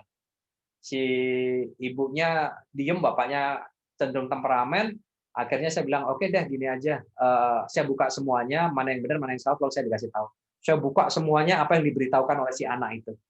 Dan ternyata anak itu tahu loh kapan bapaknya bangkrut, tahun berapa bapaknya bangkrut, tahun berapa, kapan bapaknya selingkuh, tuh tahu semuanya. Karena dia ngalami ketika di luar kandungan itu, dia kan ngalami dan dia ngerekam. Itu yang dia mengakibatkan dia marah sama bapaknya, tapi udah kita edukasi. Terus akhirnya si bapak ini akhirnya dibilang, "Oke deh mah, cerita aja sama Coach Edwin. Daripada Coach Edwin yang buka semuanya, justru aku malu." Nah, akhirnya mamanya cerita, "Coach, hampir semua yang diceritakan tuh benar keadaan seperti itu." Itu memori pikiran bawah sadar si anak, dia merekam semuanya. Dan akhirnya apa yang terjadi? Oke, saya bilang, "Bu, insya Allah berdoa aja, semoga hasilnya bagus." 3 hari kemudian, ibu itu telepon sama saya, dia bilang, "Coach, thank you. Anak ini berubah luar biasa, dia punya kedekatan dengan bapaknya, sangat dekat, kembali lagi seperti dulu, bahkan lebih dari dulu." Saya bilang, "Syukur Bu, puji Tuhan."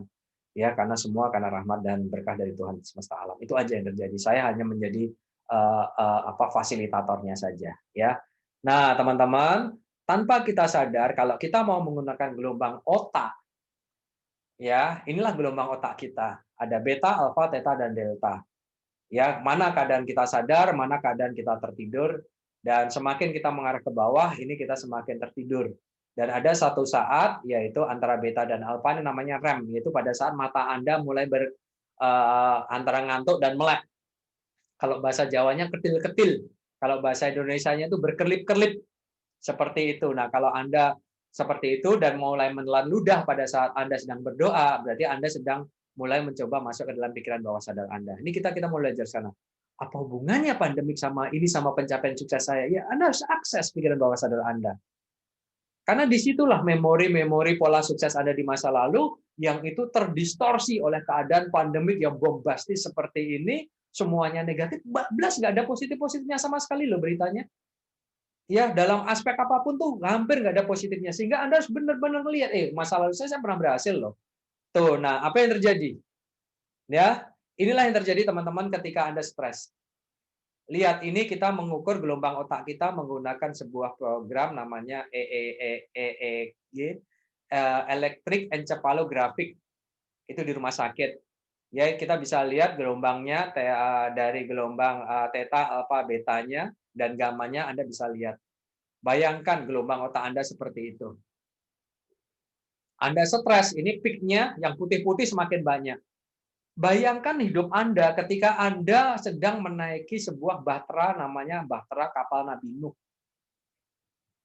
Anda di atas lautan yang ombaknya seperti ini, kira-kira mual nggak Anda? Muntah-muntah nggak Anda? Itu antimo sebanyak apapun Anda tetap muntah. Betul kan? Inilah yang terjadi teman-teman. Sehingga apa yang terjadi? Sehingga saya bilang, yang saya bilang apa? Saya bilang yang seperti ini tadi, bagaimana Anda tenang, bagaimana Anda bisa bahagia. Yang mana, Coach? Bagaimana Anda mulai bisa bersyukur. Karena ketika Anda mulai melakukan itu, maka kalau Anda tidak melakukan itu, maka yang terjadi ini. What if ketika saya abaikan semua pesan Coach, maka Anda akan seperti ini. Pencapaian Anda pasti sangat rendah. Tapi apa yang terjadi ketika Anda mulai rileks? Nih, lihat teman-teman. Meskipun ombaknya besar, tetapi masih dalam kontrol Anda yang dikatakan oleh Bu Stefani tadi. Nih, dalam kontrol Anda, sehingga ya muntah-muntah lah, pusing-pusing dikit, mual-mual dikit. Ini terjadi ketika Anda rileks. Sehingga saya tanya, bila mana Anda rileks? Sampai kembali ke Mada, bila mana Anda tenang yang luar biasa? Nih, dengan EEG, ternyata kita bisa melihat di sana ada sebuah gelombang, ya theta itu luar biasa parahnya. Ya, gamma jelas rendah karena Anda tertidur. Ya, dan bagaimana ketika Anda lebih rileks lagi? Nih yang terjadi teman-teman, Anda lebih tenang lagi. Tuh, sehingga apa? Begitu ombak itu lebih tenang, Anda nyaman di atasnya, Anda mulai bisa memikirkan ide-ide. Bayangin tuh, Anda mau cari ide keadaan seperti ini. Kapalnya terombang-ambing kanan kiri, Anda terlempar ke kanan kiri, mikirin ide. Gimana ya keluar dari ini? Gimana ya mencapai target? Nggak akan bisa kan logikanya. Tapi begitu Anda masuk ke sini, ya terombang-ambing sedikit lah. Tapi kan masih bisa. Kayak kita di kursi goyang. Ya, nah sehingga pertanyaan tadi kembali lagi. Bila mana Anda tenang? Ya. Kemudian apa yang terjadi ketika lebih rileks lagi? Ini yang terjadi. Peak-nya udah nggak ada. Sehingga Anda mirip kayak arum jeram di level yang mungkin level 0. Jadi ada gelombang arus tetapi tidak menimbulkan gelombang yang berbahaya. Nih, seperti arum jeram. Jadi kayak di kursi goyang aja kita terombang-ambing kanan kiri. Anda masih bisa mikirin ide. Ya kan? Ini yang terjadi teman-teman. Lah, pertanyaan kembali lagi, bila mana Anda bisa lebih rileks? Ada yang tidur, ada yang nonton film, ada yang main game, bahkan maaf, ada yang minum kopi sambil ngerokok. Sehingga saya bilang, Pak, saya ingin lepas rokok saya. Kenapa? Istri saya nggak suka, Pak. Saya tanya, Bapak kalau ngerokok, apa sih yang membuat Bapak ngerokok, Coach? Kalau saya ngerokok ini sebenarnya saya banyak dapat ide, Coach. Saya nggak mau ngentiin. Saya temukan suami istri itu, kemudian saya komunikasikan, nah akhirnya muncul suatu keputusan yang semula satu wadah, mungkin hanya separuh wadah. Seperti itu saya mau. Tapi kalau di nol kan, saya bilang saya nggak mau. Kalau dia mau cari terapis lain, saya bilang silahkan. Tapi saya nggak mau tanggung jawab. Seperti itu. Karena ini risiko. Tapi kalau orang ngerokok karena pelarian, kok saya stres. Nah, ini harus disembuhkan. Nah, apa yang terjadi kalau kondisi hipno, kenapa saya bisa mengubah anak 18 tahun tadi, ini masuknya. Sangat rileks. Ini tenang banget ini. Ini Anda tidur bisa ini, nggak bangun-bangun bisa. Ya ini Anda tenang seperti itu. Nah inilah yang terjadi teman-teman ketika Anda sangat rileks. Nah kondisi inilah yang harus dibutuhkan, baik Anda sebagai pengusaha, Anda sebagai kepala rumah tangga, Anda sebagai orang tua, Anda sebagai karyawan, Anda meniti karir, maupun Anda sebagai business owner. Inilah yang Anda butuhkan, tenang. Tenang. Ya, tenang. Sehingga apa yang terjadi, nanti kita cerita berapa frekuensinya itu, sehingga apa yang terjadi ketika Anda seperti itu, Anda bisa dapetin ini. Ini level energi yang tinggi. Itulah sebabnya kalau kita lihat saudara-saudara kita yang ada di Jakarta, apa yang terjadi, mereka selalu, setiap akhir pekan, selalu membuat jalanan ke puncak macet. Itu kan hanya untuk cari tenang dan hening. Ya, itu mereka mau merelakan badan mereka untuk seperti itu. Hanya untuk mencari keadaan. Kalau seperti ini nggak bisa, teman-teman. Tapi mereka itu mencari yang seperti ini. Macet kan masih ada ini. Masih ada peaknya, stresnya juga. Begitu sampai puncak, minimal ini. Aktivitas di puncak, enggak tidur doang. Nah, seperti ini. Tapi kalau dia ingin yang seperti ini, somnambulisme, ini butuh seorang terapis.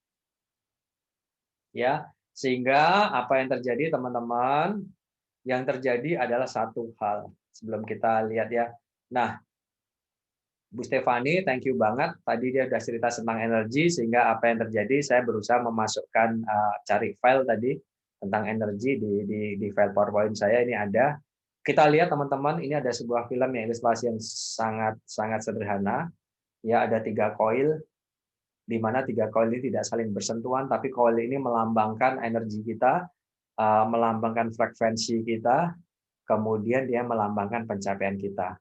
Satu melambangkan diri kita, sedangkan yang lain adalah melambangkan target dan pencapaian kita. Ini filmnya. Nanti kalau mau diskusi silahkan.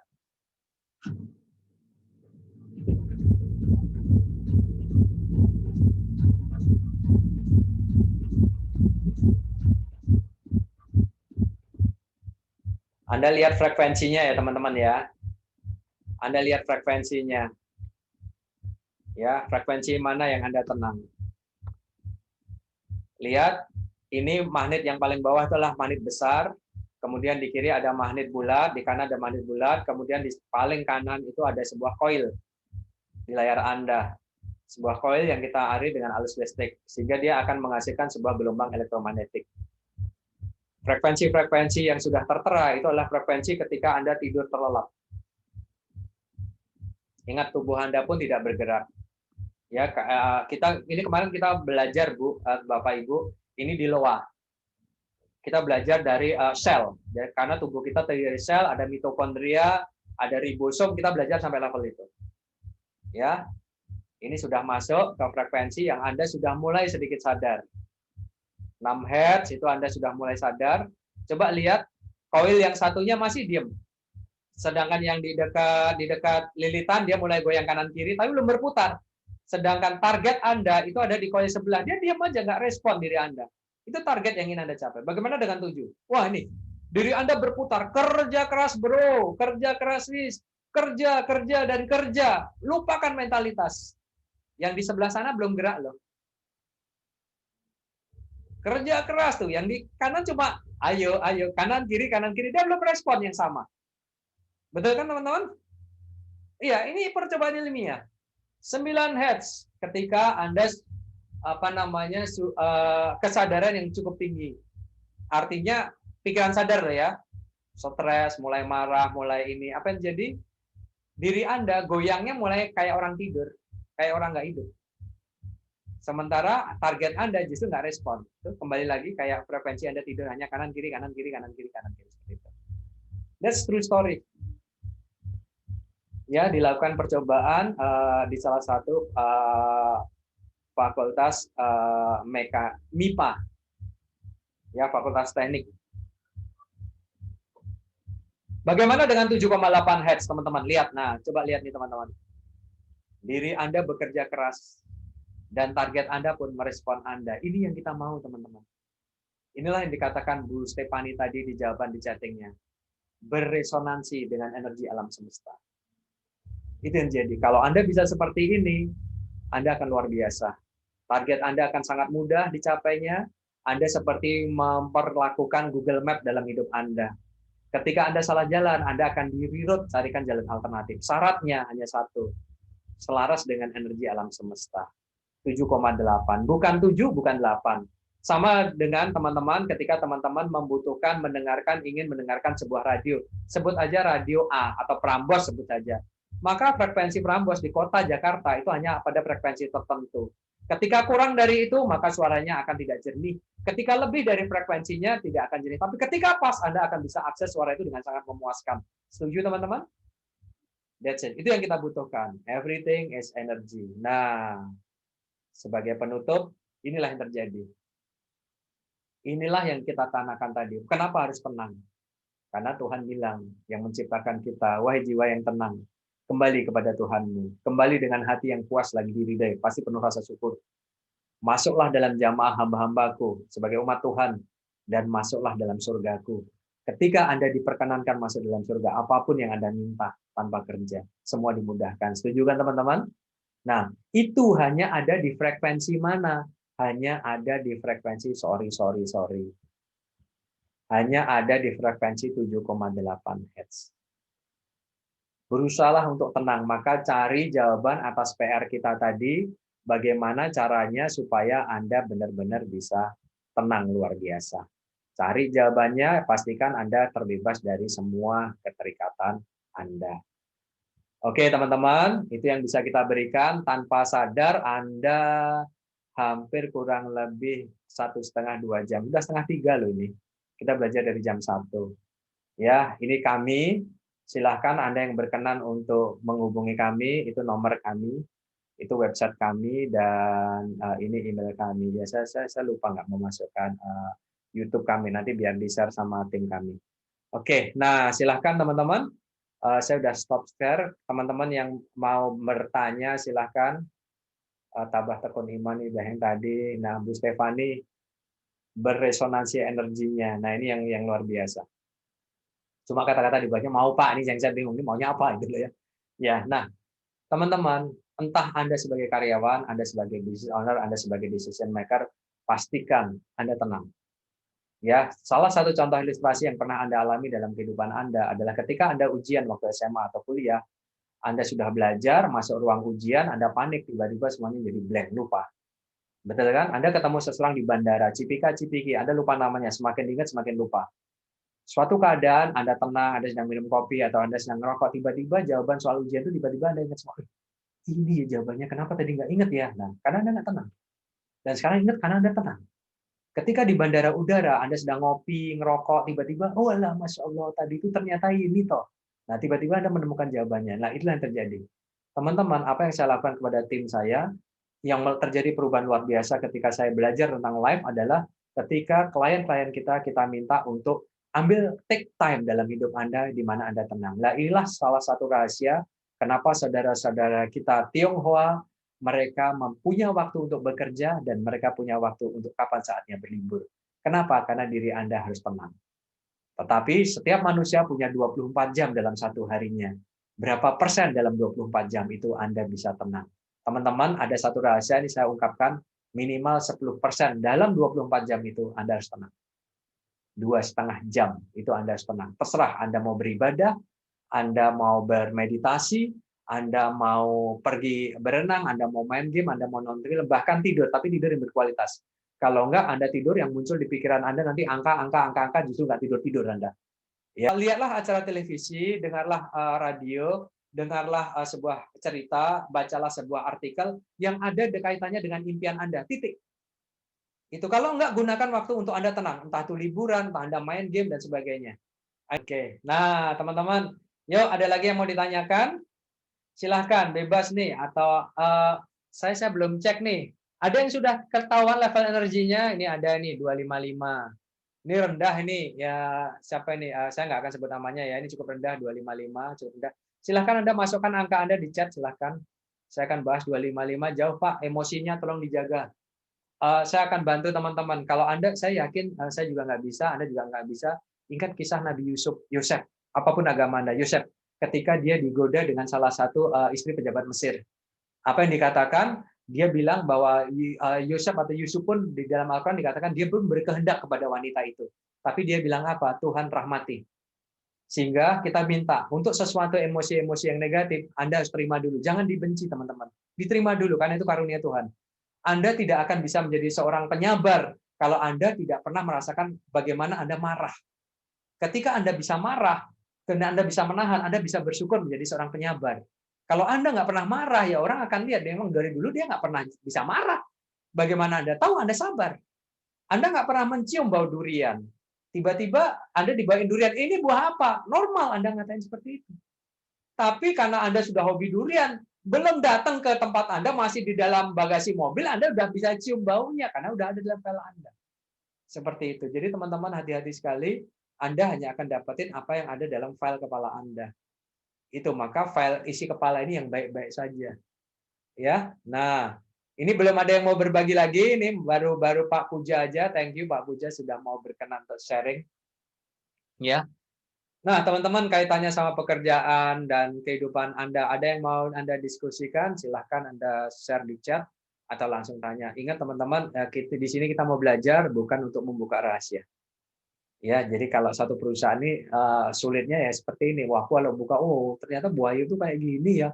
Oh, Bu Evan tuh ternyata gini. Oh ya, Bu Yanti tuh ternyata hobi drakor ya. Nah, ketahuan. No, jangan lakukan itu. Sampai dikatakan, apakah kalian merasa diri kalian lebih baik, janganlah suka menjelekkan. Karena dirimu belum tentu lebih baik. Biasanya kita akan mengalami hal yang sama. Oke, teman-teman, sudah hampir masuk waktu asal, 1/4 jam lagi, saya masih kasih kesempatan. Monggo yang ingin berkomunikasi, silahkan. Silahkan. Ayo, yang aktif. Pak, tanya apapun boleh, silahkan.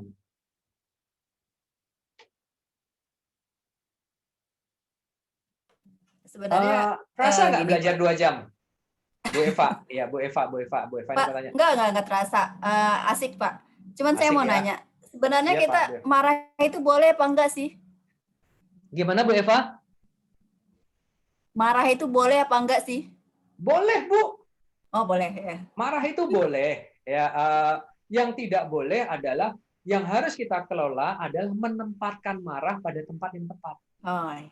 Itu aja. Jadi kita memanajemen. Orang tidak akan pernah bisa merasakan sabar ketika dia tidak pernah marah. Ya, dia tidak akan pernah bisa merasakan asin ketika dia tidak pernah merasakan manis. Atau asamnya cuka. Seperti itu. Sehingga marah itu bagus. Kalau takut itu penting nggak? Kalau Anda tidak punya rasa takut, Anda nggak ngerti ngukur berani itu seperti apa. Nah, kalau Anda nggak menghilangkan rasa takut, apa yang terjadi? Bahaya nih teman-teman. Naik pesawat, tiba-tiba Anda buka itu jendela darurat. Padahal itu di atas, kan kacau. Gara-gara apa? Sebelah saya tanya, katanya mau ke Medan, ini kok ke Padang. Tanya sebelah, katanya Jakarta, ini kok ke Makassar. Saya bingung, saya loncat. Nah, karena nggak punya rasa takut, Bu. Takut perlu, tapi di-manage. Nah, memanage-nya itu minta berkah dari Tuhan. Ya Tuhan, semua sifat ini saya butuhkan, tetapi saya harus bisa memanage-nya, maka minta itu. Nah, teman-teman untuk belajar apa yang dikatakan Bu Eva ini, tim minta tolong ketik di sana, nonton film ya teman-teman ya, PR menyenangkan. Judul filmnya Inside Out. Ini film produksinya Pixar, ya itu bercerita tentang bagaimana sih pikiran kita bekerja. Anda kalau bisa sudah dengerin Zoom kita ini, Anda akan paham tentang film itu. Nikmati dari awal sampai akhir. Kalau di tengah-tengah nanti gagal paham. Kalau belum ngikutin saya, Anda akan bingung. Ya, ini cerita tentang apa ya? Itu bingung. Adanya, lucu filmnya bagus. Tapi kalau sudah Anda tahu, nah itu Bu Stefani udah Inside Out. Ya, itu bagus. Lihatlah bersama anak-anak, bersama pasangan kita. Sehingga kita tidak mudah marah. Karena tahu, ternyata dia seperti ini karena di masa lalunya dia pernah mengalami seperti ini. Coach, kalau kita sadar misalnya suka khawatir, stresan, gimana cara merubah meningkatkan energi positifnya ya? Latihannya gimana, Pak? Oke, thank you Bu Tuti Sugiyarti. Nah, ini sesuatu yang bagus, menyadari dulu. Ingat tadi waktu kita mau melakukan Google Map, kita harus tahu titik asal kita, baru kita menentukan titik tujuan kita. Kita harus menyadari dulu sifat kita seperti apa, harus kita terima dulu, nggak usah dilawan. Kita terima dulu, kita syukuri, karena itu penting juga buat kita. Nah, yang jadi permasalahan adalah kalau kita sudah sadar, suka khawatir, suka stres, gimana cara mengubahnya? Memanage-nya. Khawatir itu penting. Contoh, anak gadis ibu keluar jam 11 malam belum pulang. Ibu ditanya sama bapak, kamu nggak khawatir, Mah? Enggak, kata Coach Edwin, khawatir harus dihilangkan. Bubar saya, Bu. Ya khawatir dibutuhkan. Maka ibu tanya, ini anak kemana? Seperti itu. Sehingga saya bilang, jawabannya Bu Eva, Anda harus tahu kapan menempatkan emosi negatif itu. Itu kuncinya. Ya, stres penting. Karena apa? Stres itu senam jantung.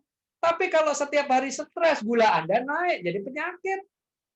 Iya, jadi penting, Bu. Nah, sekarang bagaimana mengubahnya menjadi positif, itu yang jauh lebih bagus.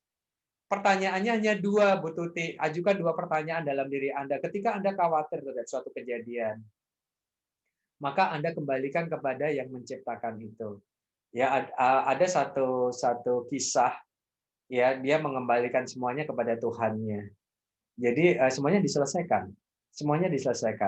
Pada saat itu dia kebingungan. Kalau saya ngalamin pribadi, kalau saya cerita mungkin Anda nggak percaya ya. Saya pakai Mac, saya lupa nggak bawa konektor. Padahal itu di ruang seminar, Pak.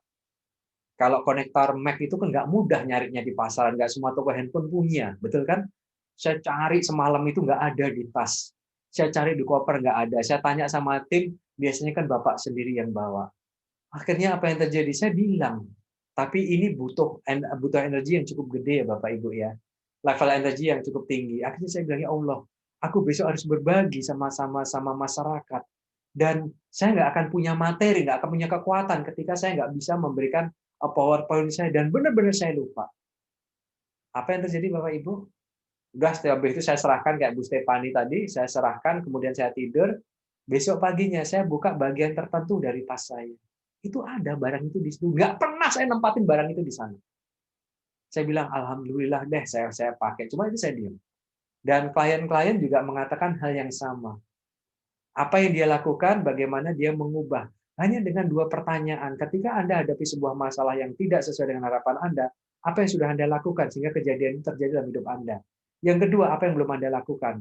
Ultimate pertanyaannya yang belum saya buka, ini Bu Tuti tanya adalah, ya Allah, Tuhan, apa yang hendak Engkau sampaikan melalui kejadian ini kepada aku? Selesai. Jadi minta Tuhan untuk menjelaskan kepada Anda apa maksud kejadian ini menimpa diri Anda. Biasanya nanti akan muncul, tapi jarang yang kadang lewat sinetron, Bu Yanti, benar. Kadang artinya lewat televisi. Kadang lewat televisi. Jadi Anda akan belajar dari pengalaman orang lain. Ternyata ada orang yang memiliki kehidupan seperti Anda, masalah seperti Anda, dan Anda tahu, oh, dia seperti itu, berarti saya harus melakukan itu. Nah, kadang seperti itu. Tuh, kadang insight datang tidak langsung, tapi jauh hari kemudian. Nah, ini Bu Yanti, yang harus kita lakukan adalah selalu meninggikan level energi kita setiap saat. Makanya tenang dan bahagia itu tidak harus, kalau saya dengan klien itu selalu bilang, tenang dan bahagia itu bisa dibuat setiap saat. Bisa dibuat setiap saat. Sehingga ketika level kita energinya tinggi, maka insight itu datangnya cepat. Datangnya cepat. Jadi satuannya itu kadang menit atau padahal saat itu juga. Manusia memiliki kekurangan dan kelebihan, dan sekali kita dipaksa untuk menerima kekurangan orang lain. Tapi saat tiba di kekurangan kita, sulit bagi orang lain menerimanya. Dan sering banget akhirnya menjadi bahan ceritaan karena kekurangan kita. Akibatnya membuat seorang menjadi malas untuk bergaul. Bagaimana mengatasi kata karena takut ditolak? Nah, dong. Bu Ayu, ini kalau ini, semoga bukan Bu Ayu ya, Bu Ayu semoga menanyakan temannya. Ini kalau ada saudara kita seperti ini sesuai dengan pertanyaan teman-teman, karena ini to everyone, teman-teman akhirnya bisa membaca semuanya ya. Ketika ini terjadi pada diri seseorang, teman-teman, ini pencapaiannya nggak tinggi loh. Ini pencapaiannya nggak tinggi. Kalau itu adalah sahabat Anda, tugas Anda untuk membantu dia menyadarkan. Ingat teman-teman, saya hanya tunjukin satu hal aja satu. Kalau kita suatu ketika semoga ada Inas Training ya bersama Samudra Indonesia sehingga kita bisa ketemu sampai bermalam, nah disitulah kita bisa berbagi kayak kisah Bu Ayu ini, kita selesaikan di tempat. Ya, nah apa yang terjadi kalau kayak Bu Ayu ini, saya biasanya melakukan timeline terapi. Jadi secara personal, meskipun yang mengundang perusahaan, kita punya waktu longgar, kemudian saya temui beliau, saya lakukan terapi. Ini dilakukan oleh, saya tanya dulu, siapa yang dari Mamuju ya? Ada yang dari Mamuju kalau nggak salah? Siapa yang dari Mamuju? Ada kalau nggak salah di list saya itu Kota Mamuju, itu Sulawesi Barat kan itu? Kayaknya nggak ada deh Pak. Kita nggak ada ya? di sana Pak ya. Oke. Nah, ada salah satu wanita sama seperti pertanyaannya Bu Ayu, tetapi yang jadi permasalahan satu Bu. Saya tanya, ini. Teman-teman, ini karena pertanyaannya Bu Ayu nggak ringan, saya minta izin untuk nge-share satu slide aja ya, berkenan ya. Tapi ini penting buat kita semuanya. Ya, ini saya share dulu. Oke, saya cari slide-nya dulu, teman-teman. Sudah ada di sini, saya sih nggak bisa cari. Nah, ini teman-teman. Hidup kita dibagi menjadi 3 periode waktu. Ada masa lalu, ada masa kini, dan ada masa depan. Bu Ayu, tolong pahami ini karena pertanyaan dari Bu Ayu. Kita hidup di masa kini. Ya, kalau hari ini saya panen padi sebagai sebuah metafor atau sebuah analogi. Pertanyaan saya, kapan kita tanam padi? Jawabannya pasti di masa lalu. Betul ya teman-teman ya? Seperti itu. Kalau hari ini kita nggak mengubah apa yang kita tanam, hari ini kita tanam padi, apa yang bakal kita panen di masa depan? Jawabannya pasti padi. Setuju kan teman-teman? Itu hukum alam. Artinya kita bukan mistik. Ini hukum alam biasa. Kalau hari dulu kayak saya tanam durian, pasti hari ini saya bisa jadi panen durian. Betul kan? Kalau saya hari ini tanam durian, maka pasti ke depan kemungkinan saya panen durian. Nah, reality yang kita hadapi adalah yang mau kita tunjukin hari ini. Setelah Anda paham 2 teori yang di atas. Hari ini Bu Ayu boleh dia panen padi. Kenapa? Karena di masa lalu dia pernah tanam padi. Dari mana? Dari orang tuanya, dari guru-gurunya, dari teman-temannya, dari sahabat-sahabatnya. Itulah yang membuat diri kita hari ini. Sehingga apa yang terjadi? Ini dibutuhkan timeline terapi. Sebuah terapis kita kembali ke masa lalu, kita edukasi di masa lalu, kita prosesnya nggak lama, nggak lebih dari 15 menit. Ya, tetapi harus punya waktu khusus. Nah, sehingga apa yang terjadi? Kalau kita ingin di masa depan, saya nggak mau lagi sentuh-sentuh padi, saya mau tanam durian, saya mau panen buah durian, maka pastikan di masa kini Ibu tidak boleh lagi tanam padi, pasti harus tanamnya durian. Setuju ya teman-teman ya? Itu sehingga apa yang terjadi, kita coba kasih ilustrasi. Barang siapa yang masa kininya lebih buruk daripada masa lalunya, bangkrut, rugi. Karena hidup ini nggak semakin ringan, teman-teman. Orang-orang yang sama hari ini sama dengan hari lalunya, yang kita kata-kata apa? Dia rugi. Karena apa? Karena semakin hari ini hidup tidak semakin ringan. Ya, hari ini harus lebih bagus dari masa lalu. Dan itu always. Makanya saya bilang, tenang dan bahagia harus dibuat setiap saat. Supaya apa? Supaya insight datang setiap saat dalam hidup kita. Inilah orang-orang yang beruntung. Nah, apa yang ditanyakan oleh Bu Ayu tadi, itu bisa dijawab dengan ilustrasi tadi. Ya. Ini jadi banyak nih ya. Oke, nah terakhir, Coach, kebiasaan apa yang bisa kita mulai untuk menempatkan emosi kita ke dalam energi tenang dan bahagia? Yang mana sih Pak Arif ini? Halo Pak Arif. Saya kangen juga nih. Mana ya namanya Pak Arif nih ya? Ya, halo Pak. Mana sih Pak Arif? Oke Pak Arif. Ya, nah kebiasaan apa yang harus kita lakukan supaya kita dalam keadaan tenang dan bahagia? Oke, saya bantu teman-teman. Saya tanya Pak Arif, tenang bila bagaimana Pak Arif? Biasa sih Pak kalau misalkan lagi ibadah Pak, lagi sholat sih. Oke, Dalam good. waktu tertentu. Oke, Kadang-kadang iya, lakukan kadang itu, enggak Pak. sih. Lakukan itu. Hampir semua teman-teman yang punya ketaatan agama cukup bagus, jawabannya selalu seperti Pak Arif. Itu nggak salah. Good. Sekarang saya tanya yang di atasnya, Pak. Sehingga apa yang terjadi Pak Arif? Kalau saya tanya sama Pak Arif, ketika Pak Arif nggak tenang, langsung lari ke ibadah. Sorry Pak Arif, Muslim atau non Muslim? Muslim Pak, Muslim. Oke, nah Anda bisa sholat 2 rakaat sholat mutlak. Sedangkan bagi teman-teman yang non Muslim, contoh yang Kristen Katolik, apa yang jadi? Langsung ambil sikap doa. Langsung ambil sikap doa. Itu dilakukan ketika saya memberikan materi ke teman-teman di Ambon. Ya, saya ajari seperti itu. Coach, kami kan nggak ada sholat, Coach. Ya, saya bilang lah, cara Anda beribadah seperti apa supaya Anda tenang? Ya, saya berdoa. Ya udah lakukan itu. Dan yang kedua, nah ini ada yang lebih tinggi lagi nih yang tenang. Jadi lakukan itu Pak Arif. Yang kedua, lakukan itu. Setiap ada masalah larinya ke sana Pak. Ada namanya sholat sunnah mutlak. Yang itu bebas waktunya. Nah, kemudian yang kedua, bahagia. Saya tanya Pak Arif, bila mana Anda bahagia? Aduh, bingung juga mendefinisikan. Nggak usah dijawab. Ya, kalau bingung nggak usah dijawab. Oke, ya. Thank you Pak Arif. Saya akan jawab buat semua teman-teman. Terakhir ya ini ya teman-teman ya, karena sudah hampir masuk waktu asar di Indonesia Barat, terutama di Wilayah Jawa Tengah.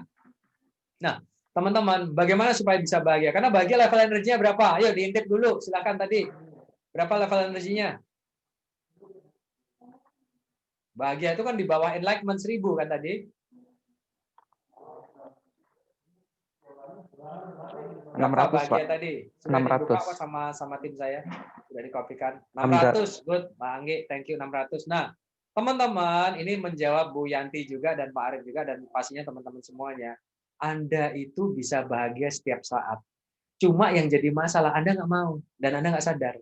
Contoh teman-teman. Yang sering saya lakukan dan yang sering dilakukan oleh klien saya ketika order nggak turun. Teman-teman, kalau buang air kecil di mall itu bayar berapa sih kalau harus bayar? 2.000 kan? Yes. Suatu ketika kami niatkan, ingat semua usaha tergantung dari niat, semua hasil tergantung dari apa yang kalian niatkan. Saya masuk ke mall memang sengaja jam 11-an pagi, saya langsung ke toilet, bersih banget, saya buang air kecil, dipaksa ya buang air kecil ya, karena memang niatnya bukan buang air kecil nih, memang ke mall mau buat orang bahagia. Sudah itu saya ambil uang di dompet, saya keluarin 100.000, saya masukkan ke saku atas.